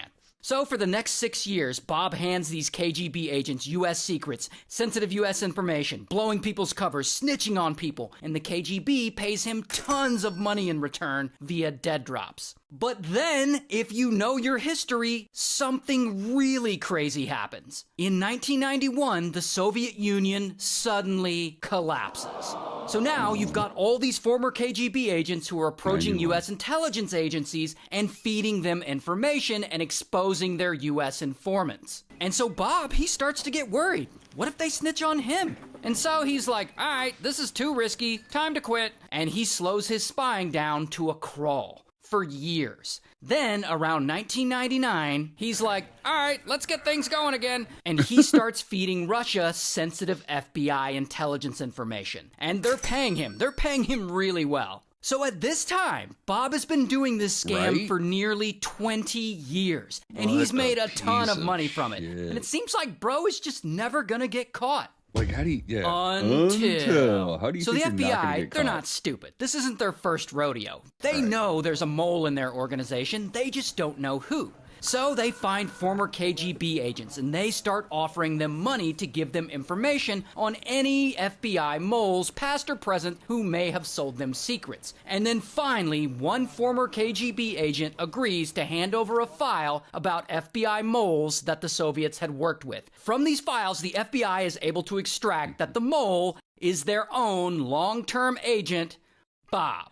However, the FBI doesn't swoop right in and arrest him. No. know, Instead, they don't say anything to him. They just promote him. Yeah, Like they pay him more, but they move him to FBI headquarters where they give him a bullshit desk job so that they can watch over him closely. Because they want to catch him in the middle of making a dead drop to the Russians. They even assign him a new assistant to help him at this new job. That assistant, of course, is really assigned to spy on Bob, because they're just trying to collect evidence on him at this point. But anyway, eventually, Bob goes to a local park to make another dead drop to feed information to the Russians, and finally, bam, the FBI swoops in and they arrest him. This is actual footage of the FBI arresting him. Also, here's his mugshot.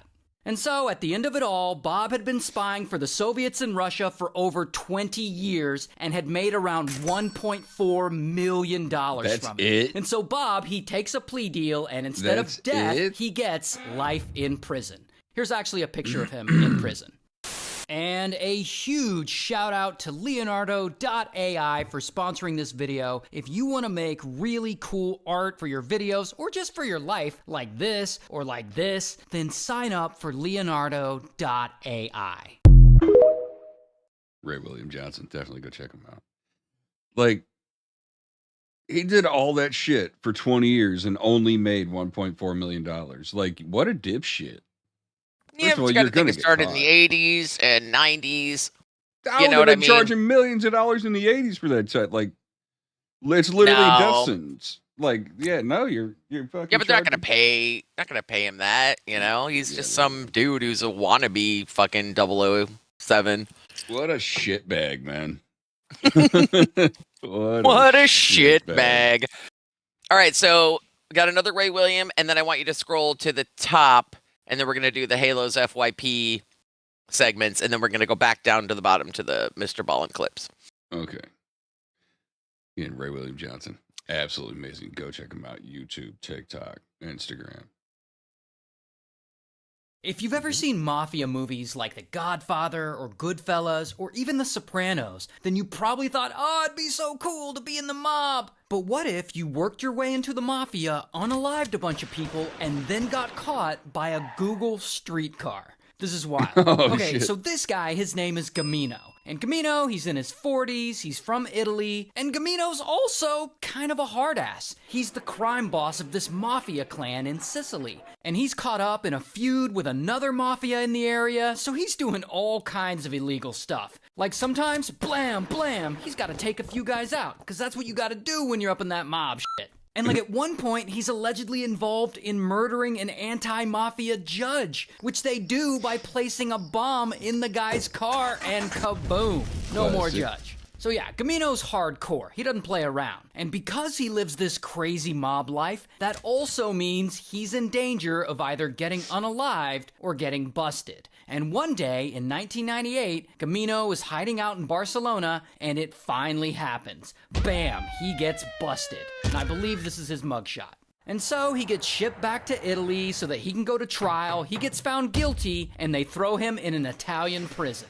And so Gamino's there for a few years, serving his time, lying low. But here's the thing with that. Gamino doesn't really like prison all that much. Like, it's not for him. So then, in 2002, something kind of crazy happens. An Italian film production company decides to shoot a feature film, and this movie is set in a prison. So they need a real prison to film in. And so this correctional facility that Gamino's in, I guess they decide to rent out their place to this production company. So then this big film crew comes to the prison and they set up all their equipment and they got all these actors and these extras and they start filming this movie there. And so suddenly all these random people are just floating around all the buildings and the whole prison gets pretty chaotic. And I guess one of the prisoners starts thinking, you know, with all this chaos going on, it feels like it's the perfect time to escape. And so boom, this dude suddenly starts trying to scale the walls. So then pow, the guards hit the alarms and the alarms are all going off and they all rush to the wall to try and stop this one guy from escaping, and this creates a ton of calamity. And Gamino's watching all this and he's thinking,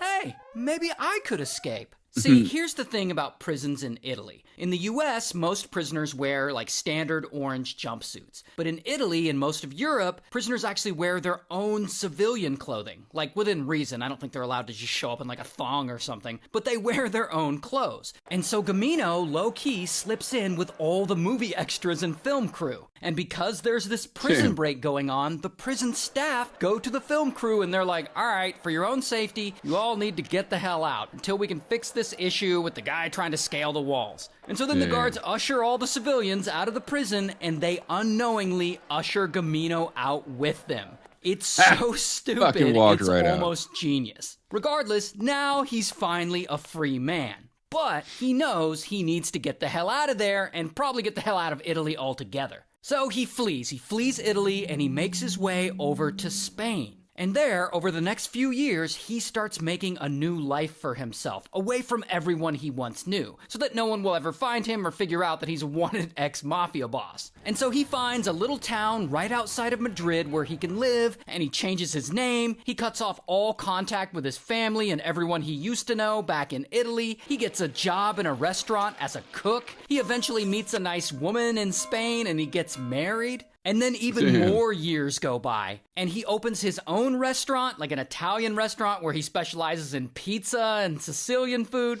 because, you know, he's Italian. And when that restaurant fails, he opens another little business, a fruit and vegetable shop called El Huerto de Manu. Motherfucker is opening businesses and shit? Manuel is what he changed his name to when he fled to Spain. Regardless, things are going great for him, and he's living like a pretty normal life. Meanwhile, back in Italy, it's like 2014 at this point, and the Italian feds are still looking for him. In fact, Gamino is of the top 100 most wanted people in Italy. But like, who knows if they'll ever find him? Until... It's now 2018, and 2 decades have passed since this all started. And Gamino, he's almost 60 now. And one day, he's standing outside his fruit and vegetable shop, and he's chatting with another guy. And that's when one of those Google Street View cars drives by. One of the ones with the little cameras on top. And Gamino either doesn't notice or he doesn't care. Because at this point, like, who cares if he gets his picture taken? He's been on the run for 20 years. Right. No one has been smart enough to catch him yet. In fact, this same year, randomly, Gamino gets into an argument with a guy, a city official, and later he spots that same guy in a local store buying a lottery ticket. And Gamino's still so mad that he walks up to the dude and pow, he slaps the shit out of him. And this is actual surveillance footage of it happening. I obviously can't show you the actual violence because, you know, I'm tired of my videos getting removed, but you get the point. Anyway, afterwards, Gamino threatens to unalive the guy before he ultimately walks away. I guess he's still got that mafia in him. Now, it's insane to me that he even takes this risk, knowing that he's still technically a wanted man, and that if he ever gets found out, he'll go to prison for life. Regardless, Gamino does get in trouble for this. I guess the other guy presses charges, and they go to trial, and Gamino ends up getting a small fine. But here's the crazy thing, though. After all that, the Spanish government still doesn't figure out who he is. A former mob guy who's wanted back in Italy. Okay, but then, a few years later, in 2022, the Italian feds get a little tip. A tip that Gamino is still alive and that he's now living somewhere in Spain. And so now the feds just need to figure out exactly where. And so they keep researching and they keep digging, and they hear that he might be connected to a little fruit and vegetable shop in a small town outside of Madrid called El Huerto de Manu. And so they look this place up, and that is when they see it. On Google Street View, standing outside the shop, is Gamino. He's right there on the right in the beige shirt. And so the Italian feds are like, no way. Is that actually the guy? But they can't be sure. Because, you know, as you can see from the image, Google Street View blurs your face out. Here's the thing, though. The phone number to the shop is printed right on the sign above Gamino. Like, literally, his phone number is right above him. And so the feds, they get this number and they Google it, and that number is the same number for a restaurant in the same area that closed down a few years before. An Italian restaurant that specializes in pizza and Sicilian food. The same restaurant Gamino used to own, and his picture is still up on the Facebook page. And the Italian feds see this and they're like, Mamma mia, that's the guy we've been looking for. And so they hit up Spanish police and they organize this whole raid, and then they swoop in and bam, they arrest him. And I don't have a mugshot of him, but here is some footage of him being escorted by police. An Italian mafia boss who's been on the run for decades has been arrested after he was spotted on Google Maps in Spain. And so then he's extradited back to Italy, where he's sent back to prison to finish serving his sentence for life.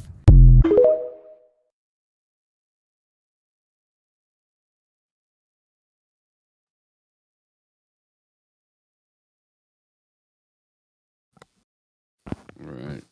Yeah, sorry. Back out of there. Man, like you've been on the run that long. Why would you go like stay low pro, bro? He might, yeah. I mean, he may not have even known what Google Streetcar is because he's old. True. You know what I mean? Yeah. Like, I'm surprised they were able to pick him out of that picture, even with his face blur, and go, I wonder if that's our guy. I never would have been like, hey, there's that fucking one guy from 20 years ago. Never. Right. Right. Gotten right past me. I'm going to be 100% honest. Okay, I'm scrolling up. Okay. To firefighters. Hang on. No. Let me pull up. What's above is the firefighter the first one? I believe so. Yes, it is. Okay, so yeah. This is my just regular random FYP trigger warning. There is a 15-second animation video about a weird way to die. Again, that I put in there because I think it's all worth seeing. Because I think we all could die this way, and it's kind of fucked up. So it's about halfway through the video. All right, yeah, go on ahead. All right.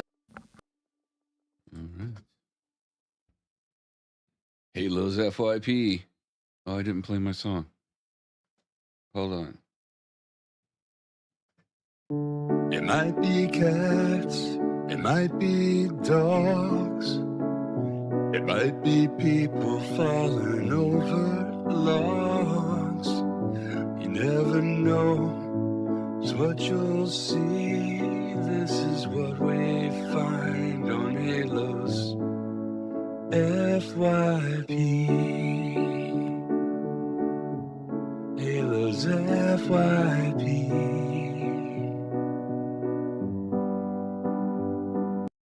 Firefighters in reverse. It's already funny. Did you verify this bottom one? Hey!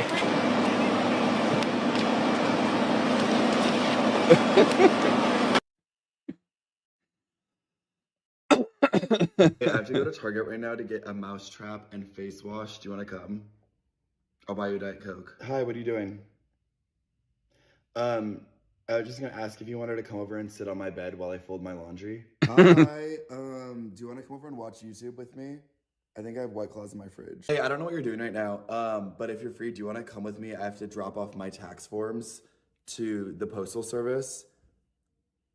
Yeah, and then we could do you want to do lunch and coffee after, make a day out of it? Hey, I'm about to put on a movie, probably one I've seen 200 times. If you want to come over and just sit on my couch and we can both just scroll on our own phones. Hi, do you want to come over tonight to eat leftover pizza with me? I also have one of those bag salad kit things that we can eat as well so we don't feel fat.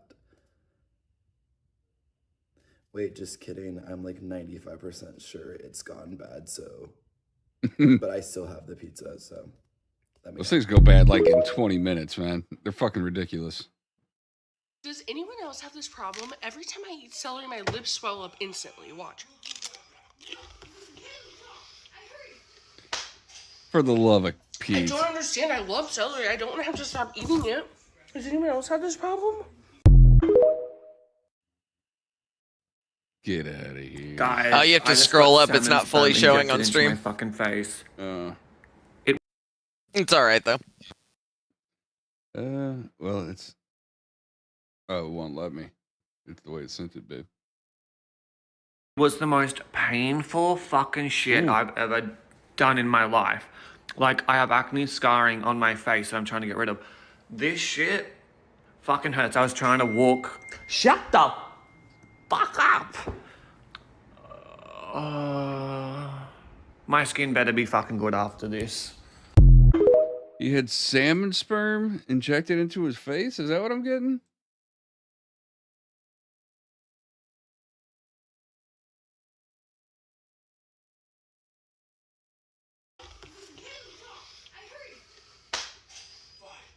I don't understand. I love celery. I don't have to stop eating it. Does anyone else have this problem? Guys, I just got salmon sperm injected into my fucking face. Get the fuck out of here. It was the most Why? painful fucking shit I've ever done in my life. Like, I have acne scarring on my face that I'm trying to get rid of. This shit fucking hurts. I was trying to walk. Shut the fuck up! My skin better be fucking good after this. Like it kind of pops him back out, I guess? Like, what the fuck? And who figured that out? Yeah, this dude from, I can't remember the name of this man. Been around for years. They're old fucking doom metal. This is all over TikTok.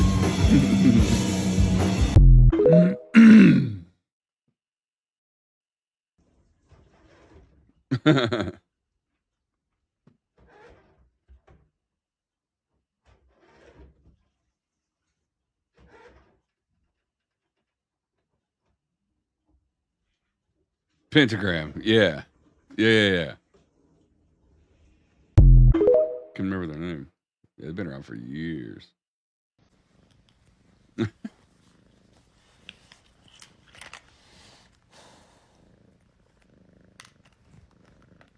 I first started dating Halo, one of our cats did that to me.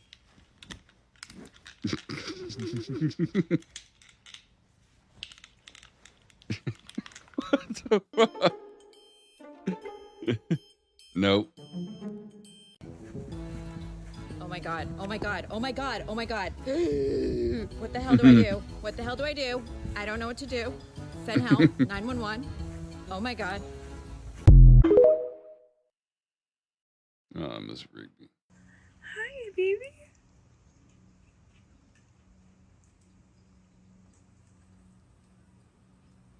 Oh my god. Okay. I'll let you do you. Oh my god.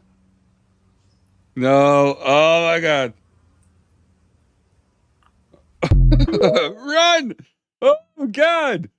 That's fucking traumatizing. Oh god, puppies.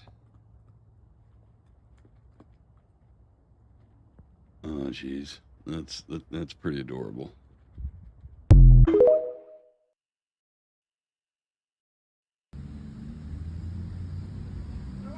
Are those rats? What the fuck?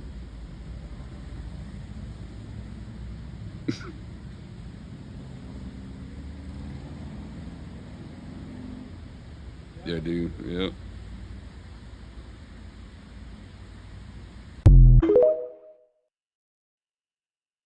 Rats are gross. Here we got Big Mama's pickled sausage. Let's give it a try.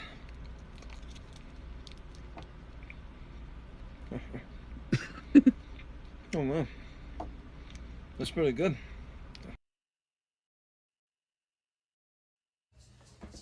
What was that?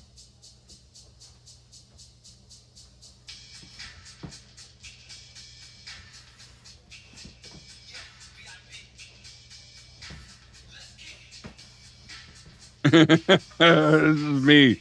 This is me dancing. Yeah. Let me do this.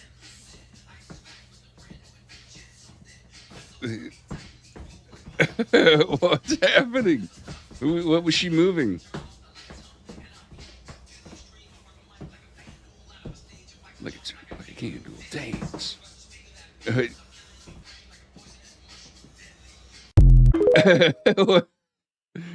And that's my routine. A lot of people And asking for tutorial. And like, I'm good. How are you? How was your weekend? Like happy hump day.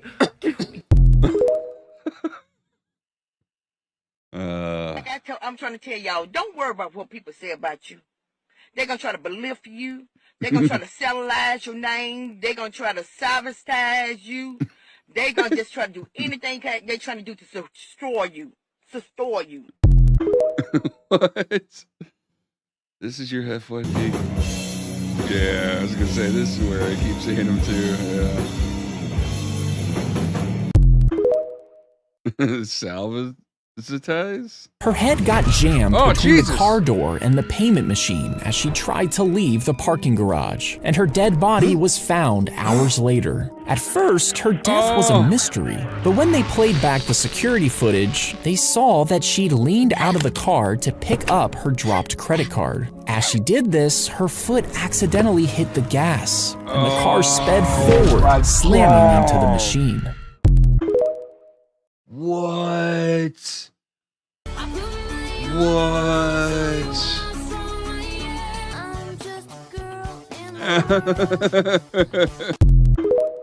Oh. I done ate this goddamn garlic bread from fucking Dollar Tree. Now my motherfucking leg won't move. Currently in a tent on a ridge, and the black flies have come out. I don't know if you can hear them. It sounds a little bit like rain hitting the tent.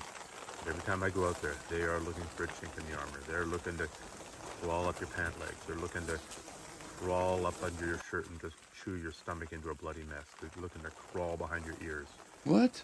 Nasty little buggers. And they're tanks too. You hit them and they kind of ignore you and they shake it off and they keep going. So, hoping for a better day of more favorable winds tomorrow to make up for some time. I told you those black flies. How I'm going to keep everything on schedule if this lake keeps on throwing Listen to that. headwinds and headwinds at me.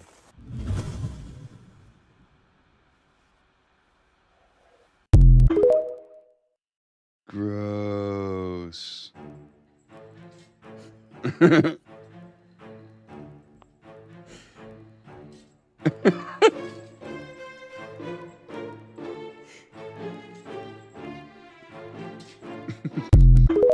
Yeah, looks fun. Looks like that cat's having a good time. What is it? Guys. Oh, I love this dude. Oh my god. I've reached the end. But here are scary things, really. What is it? Candles. It seems like somebody came here to pray or something. My god. Some crazy witchcraft is going on here. I'm sure. I mean, why are people lighting candles in here? Who is going in here anyways? My god. I don't feel comfortable anymore. My god, I don't feel comfortable. We can gone in there in the first place, Wish man. that they could see the underneath. I'm just an ordinary girl. Yeah.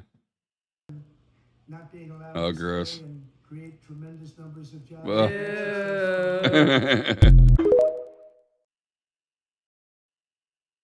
Can't even give me a fucking address. You don't be fucking bitch.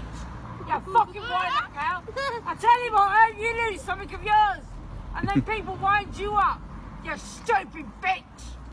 Oh, fuck off. 11 out of 12. There's 12 flight attendants, individual, never the same flight attendant twice. 11 fucking over-the-top fucking ass fucking homosexuals and a granny. Jesus. 11. I mean, think of the odds of that. I thought I was in Chicago, which was Partyland. After that, it was just a continuous stream of gays and grannies and grandes. Well, I don't give a fuck. I hate 100% of their asses.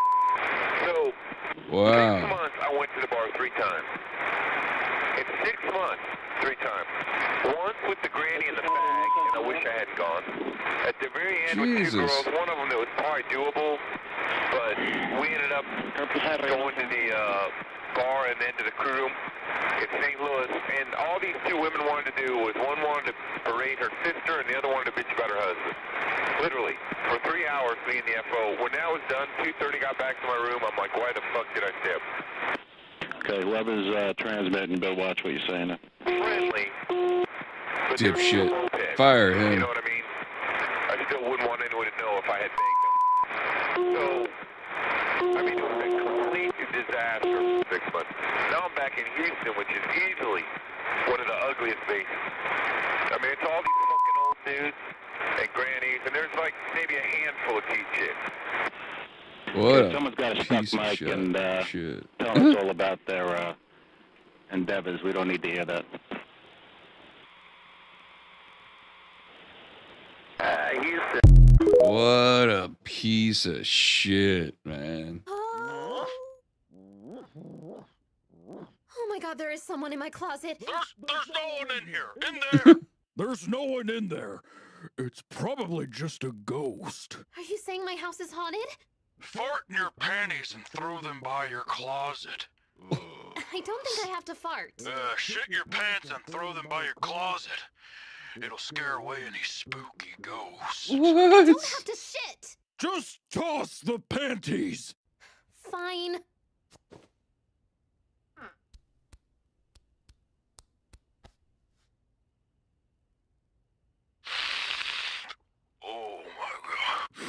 Oh god. What is this? Kitty? Are you in my closet? No way, baby. I'm so far away right now. I know you're in there. Get out of my closet.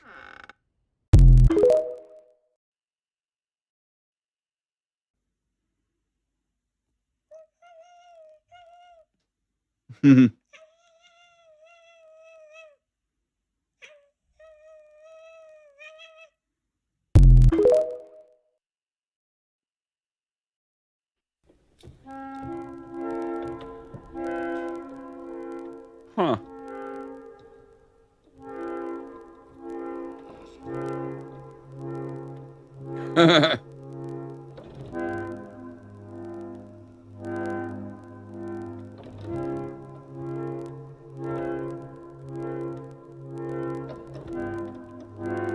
Giraffes are fucking weird, man.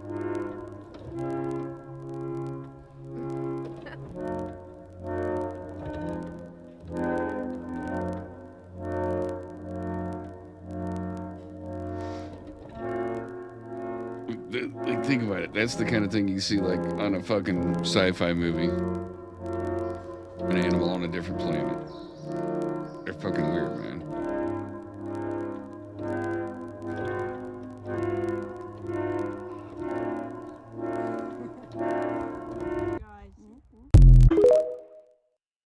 They're weird.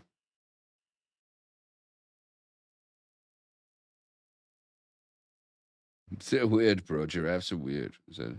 That is it. It's that one. Yeah, I think so. I don't know why, but the videos seem to get crackly toward the end. It drives me crazy, and I don't know how to do it. Like right at like 15 minutes, it gets crackled. Yeah, so that fucking airline pilot. Yeah, what a fucking hunk of shit that guy is, right? A lot of people were like, fire him, but the majority of the comments... The majority of the comments on the video were like, it's just some dude having a normal conversation. What's the problem? I'm like, what the fuck? The problem is he's at work. Yeah, he's at work. It's an the fuck, dude? Hate slurs and shit. You're at work, bro. HR policies. Yeah, no. Hi, Miss Mega. Hello, Miss Mega. So the next video is a compilation of a couple of videos from that one chick, Single Mom Saga. Okay. And people send her like thirst trap videos, and she makes responses and like blind reactions and shit like that. And she absolutely cracks me up. So I picked out a couple videos and made a little compilation of hers. Okay. I see the writing on this first one. I was thinking of my rap name. Your rap name is Lil. plus the last reason you were in the hospital, plus the last thing you ate. Mine would be little sciatica soup. Little sciatica. All right. Your new rap name is Little, plus the last reason you were in the hospital, and the last thing that you ate. Little hematoma cheese pastry. So, I'm so fucking white.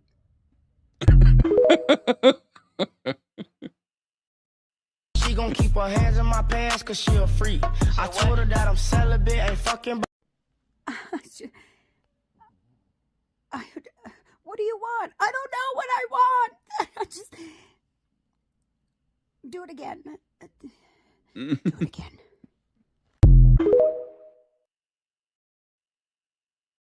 Never seen you looking so lovely as you did tonight.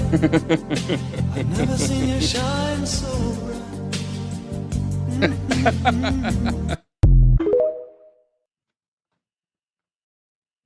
Little PDC dumpling. Damn, it's about time you pop back up with that pretty face. Me? Stop it. What? And the audacity to show up here looking better than you did the last time I saw you. Yeah. You're looking beautiful today. Oh, well, I mean... No, I don't mind the sweatpants. I like when your hair's up like that, too. Much? I know, it's just something I like to do with my hair sometimes. It's wild, huh? Bring me that forehead. Come on, I know you need it. Come here. You don't gotta tell me, Trent. Got a little excited. Here it is. I'm gonna let you pose this time. All right, 3, 2, 1. Oh, shit. Okay, hold on.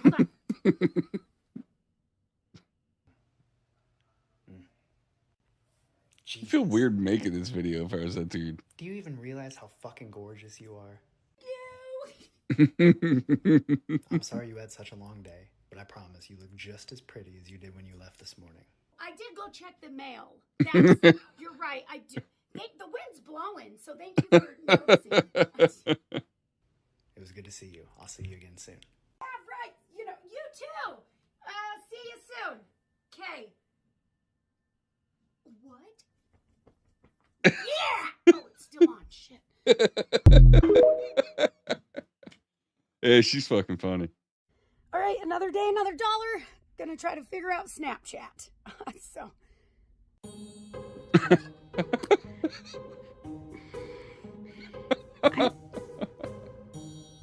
Yeah, it's me, Chinese. Well, that's a look, isn't it? Jesus. It's shake and bake, and I helped. Is it wiggling? It is. It is. You guys are sick. What up, girl? Let me get your number. So stupid. No, ma'am. I was not looking in your bedroom window.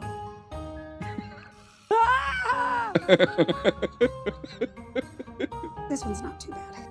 Every single one of my Facebook haters uses this filter. And their name is like Kathy or Debbie or Linda. So. Thank God, this is one I know. I know this one. Playing basketball. It said, try it with a friend. Well, what? With a face like this? I don't have any friends. I know you're fucking lying. What? That's just... Well, that was fun. Till next time. Well, it's time to do some research. Let's see what you guys sent me today. This pubic hair ring turned out to be one of my favorites. Oh, what? I had an amazing client that sent me a ring core blank that she wanted used along with tufts of pubic hair. Tufts.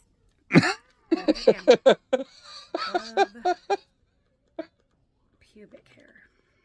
I did have to cut the hairs a little bit shorter so that way I could get everything super precise, because the important thing was that the gold borders remained visible. Of course. course it is. That's the That's important not the thing important here, you guys. We do not want a bushy ring. Manscaping is important, even with rings. Okay, write that down. So it was quite a lengthy process doing them each individually. I see what you did there. It was quite the lengthy process, right? Humor.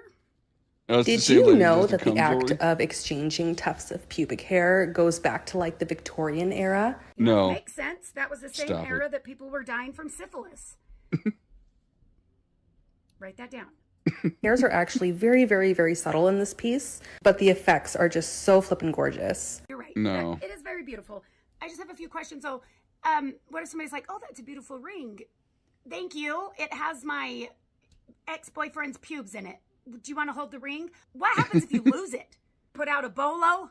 Be on the lookout for the ring with my husband's pubes in it. Now, for anybody clutching their pearls right now, maybe you'd like one of my Jizzy Jewelry pearl necklaces. Nope. Absolutely. Absolutely, Nope. I do. Where do I get the jizz? Do you provide it or I have to collect it? Let me write that down. Collect the jizz. Oh, people are so fucking weird, man. Like, why the fuck is so fucking weird? Did you know that exchanging tufts of pubic hair goes back? No. No. Stop it. Stop it right now. Mm-hmm. So the next one, I do believe, is a music compilation. Just it's like 5. Okay. That I really dug. And then the one after that is the Our Childhood Nostalgia video. Yeah. It's like, why would we know that? Right? Did you know? No. I didn't know that. Nobody ever taught me that in school, that pubic hair was exchanged years ago. It's also disgusting. They said take care, don't let her close. But cannot trust what I've been told. Cause when I fell, we all attached. You fell in love and now I'm so. Said I'm the only one you want. Until you prove it, I don't know. I got your love in my side.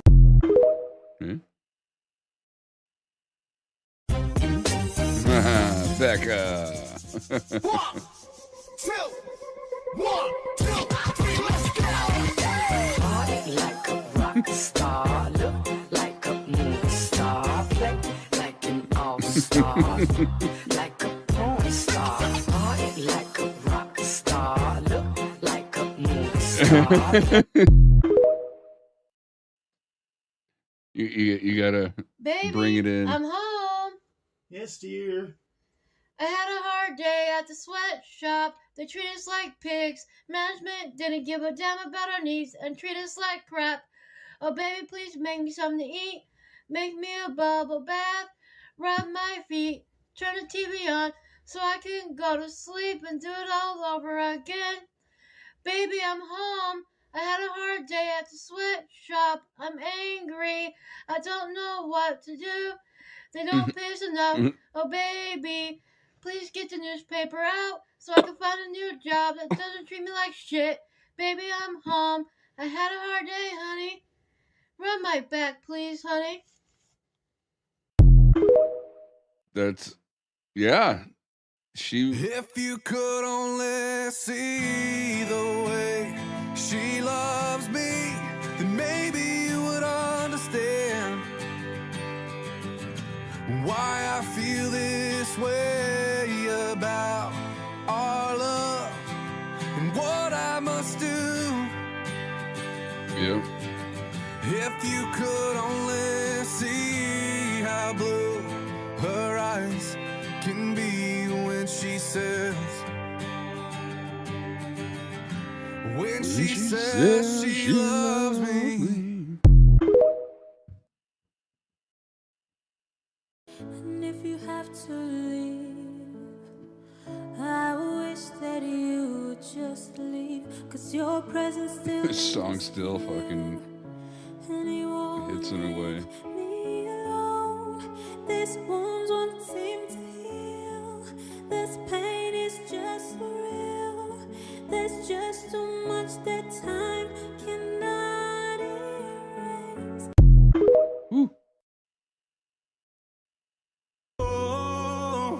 So how do I move on from all that I knew? All that I wanted was to be someone to you. Whoa, now that you're gone, I got nothing to lose. All that I wanted was to be someone to you. All that I wanted was to be someone to you. Yikes. Oh, nice, Miss Megan. Cared about me more. I wish I thought about you less. You're always walking out. Ooh, I like her. I like the way she sounds. I like the tone. Faced with my regrets. Is it too much to be adored? I always take what I can get. I wish you cared about me more. I wish that I could just forget. I like that. Oh, I'm nutting on your face and there's a pinky in my ass. There's nothing like a first date at the movies in the back. It may be dark, but honey, you keep lighting up my meat. And popcorn ain't the only kind of special movie treat. Lord, she's sucking down my soul with a pinky in my hole, sneaky pinky in my ass. Oh, I guess I'll let it pass. All I know is I want more, so we're moving to the floor. If there's moaning is that in the his real back, hair? just ignore it and relax. Oh, she started in the previews, got down on her knees to give me that good loving, humming, sucking, dirty, rubbing, getting southern sloppy top at the movies can't be top. Got her bobbing on my cock and she's loving every drop. Popcorn butter on my balls for my lover to lick off. Baby, you got my whole body up in heaven, don't you stop. Oh, I don't know what the movie's about, but she's moving her mouth, letting loose in my south. She's a silver screen sucking queen, gonna make me fucking scream on her knees, on my meat. Baby, please set me free. Huh. How can you see into my eyes like open doors? Breathing you down into my core, where I've become so numb without a soul. Spirit sleeping somewhere cold till you find it there and leave it back home. Wake me up inside, wake me up inside, call my name and save me from the Makes me want to play guitar. Get my blood to run before I come undone. Save me from the nothing I've become.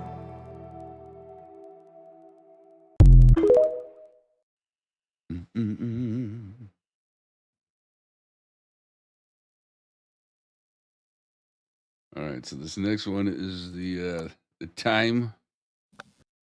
Yes, this is 80s, growing up in the 80s. There's a couple 90s thrown in there. There's this AI Friends video of the Friends characters as babies. It's only like 15 seconds long. It's creepy as fuck.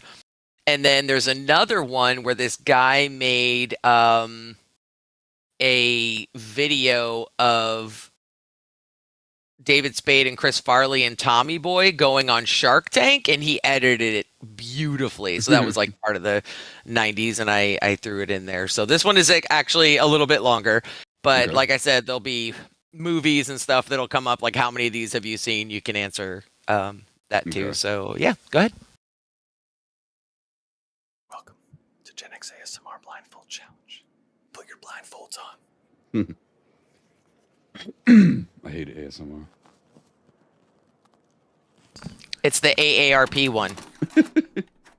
Oh, you know, you're putting a VCR into a tape into a VCR player? Oh, dang. Yeah, you are. That was really good. It's funny that she said Connect 4. That's That's Connect 4. 4. Yeah. Nice. Yeah, well done. Rubik's Cube. Let me close my eyes. Oh, well done.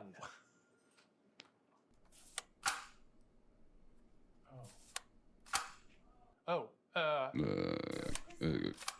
Oh, is it the thing where you put the little round things in and the pictures, and it's a like viewfinder, viewfinder, or something like that, or what the heck? Viewfinder. There you go. yeah, Viewmaster. Nice job. Teamwork. That's a slinky. Slinky. Oh, nicely done. That was a tie.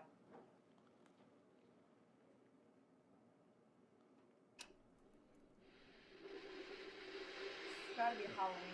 Like a white noise machine? Is it a computer? Radio. Like an old computer being Yeah. turned on. Radio. Light dial. bright? Oh wait, are you changing channels on a television? Oh shit. Oh, an old TV. Yeah. Damn.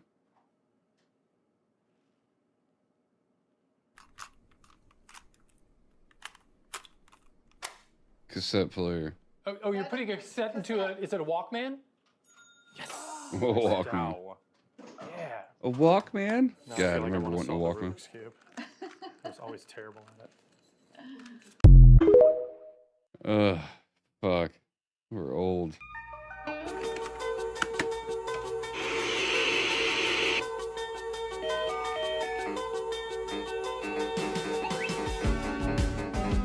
Even the fucking alarm clock on top. Clock radio. Frogger. Oh my god.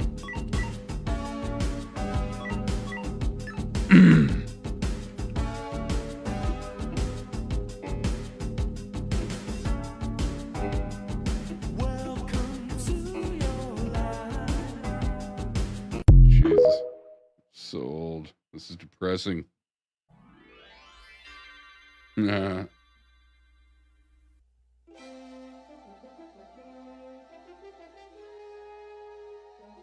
'81 through '89. I used to watch it religiously. I loved the Smurfs. Look at the glass, the bowl.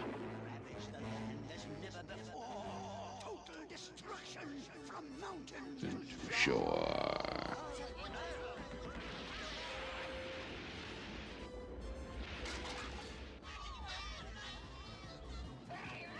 The ET tray. I remember those. I think we had one. Oh my god. The Gatorade gum. Yes, Punch Out. New Coke, Back to the Future, and oh my god. Damn.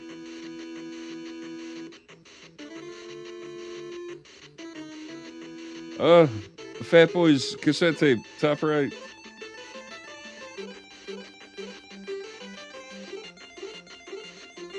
Holy shit. There it is, Van Halen, Back to the Future soundtrack on cassette. Jesus, oh my god. Falky.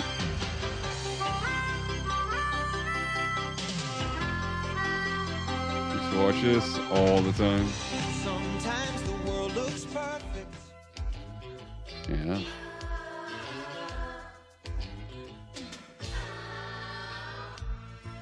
It happened everywhere you look. Paperboy. Even TV. It was 88. Yeah, TGIF, yeah. Mr. Belvedere. I loved Mr. Belvedere. Never mattered before. Who cares? They were all the same year? If I Really? could stay on St. the Louis. ball, take it minute by minute. I'll just not make the Hall of Fame. What can I say? The 10 of us. Yes. I remember that. Oh my god. Oh. Say things I might regret. Yeah. 104 has all this shit. Look at the fucking book reading pen. Remember the Karate Kid? I don't wanna lose you. I could never make it. I rented it.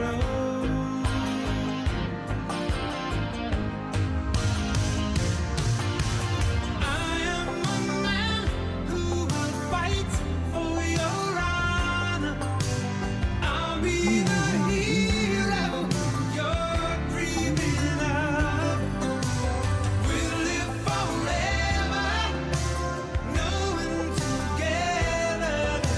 remember this, catching the flies with the chopsticks. My buddy Jason would rent this game with me too.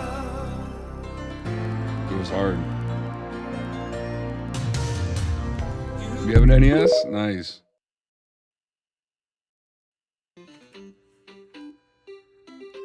I loved Super Mario 2.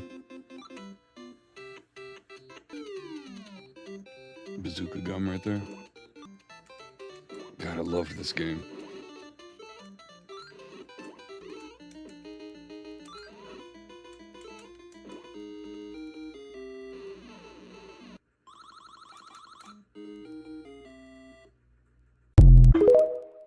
God, I love that game so much. I remember this. Hi, I'm Betty White, and I'll And be this right is back. One to Grow. One to grow. Yeah. I'm Mr. T, and I'll be right back with One to Grow On. Oh my Hi, I'm God. Jay Fox, and I'll be right back with One to Grow On. Wow. Kim Fields, and I'll be right back with One to Grow On. And that's One to Grow On. David Hasselhoff. Oh my God. A hanker for a hunka. Damn, I'm starting to get sad. I know, it made me all sick to my stomach. Yeah. Garbage Pail Kids. Oh, the Kit Kat foil wrapper. That's when Kit Kats were fresh. They stayed fresh in those wrappers. You always shot the fucking dog for laughing. The Garfield mug. All this. I had all of this. This person was rich, so they had a remote control for the TV. Pepsi cup. Oh my God. A Swatch. Excite Bike was the fucking best.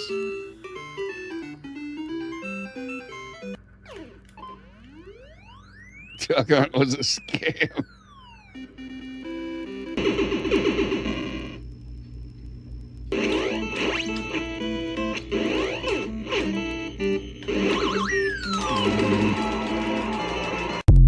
California Raisin figure up on top of that. God, I had all this shit. Paperboy was great. Skater Die. McNugget Buddies. I had some of those.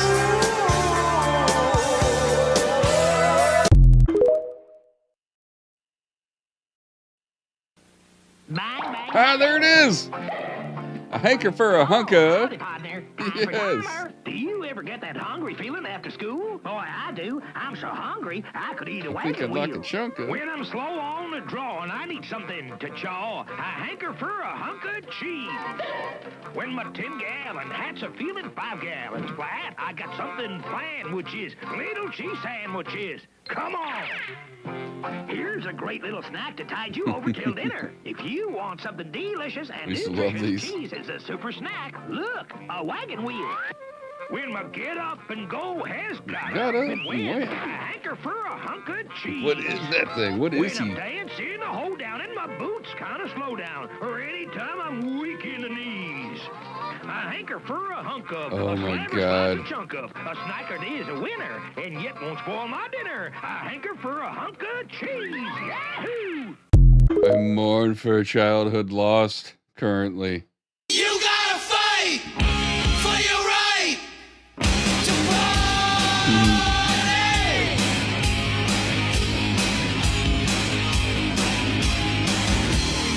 Man, this person's got all the good Did shit. you have the dancing Coke? I had the dancing Coke. Yeah, I remember the Dancing Cokes for sure. Well, this was Rich People TV right here. All right, walk up that thing. Keep going. Keep walking up there. Keep going. Inspector Gadget may return after these messages.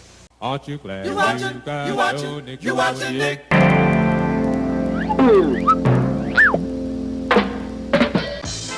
Danger Mouse.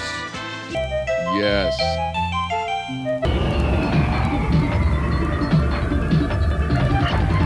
Banana Man, ever alert for the call to action.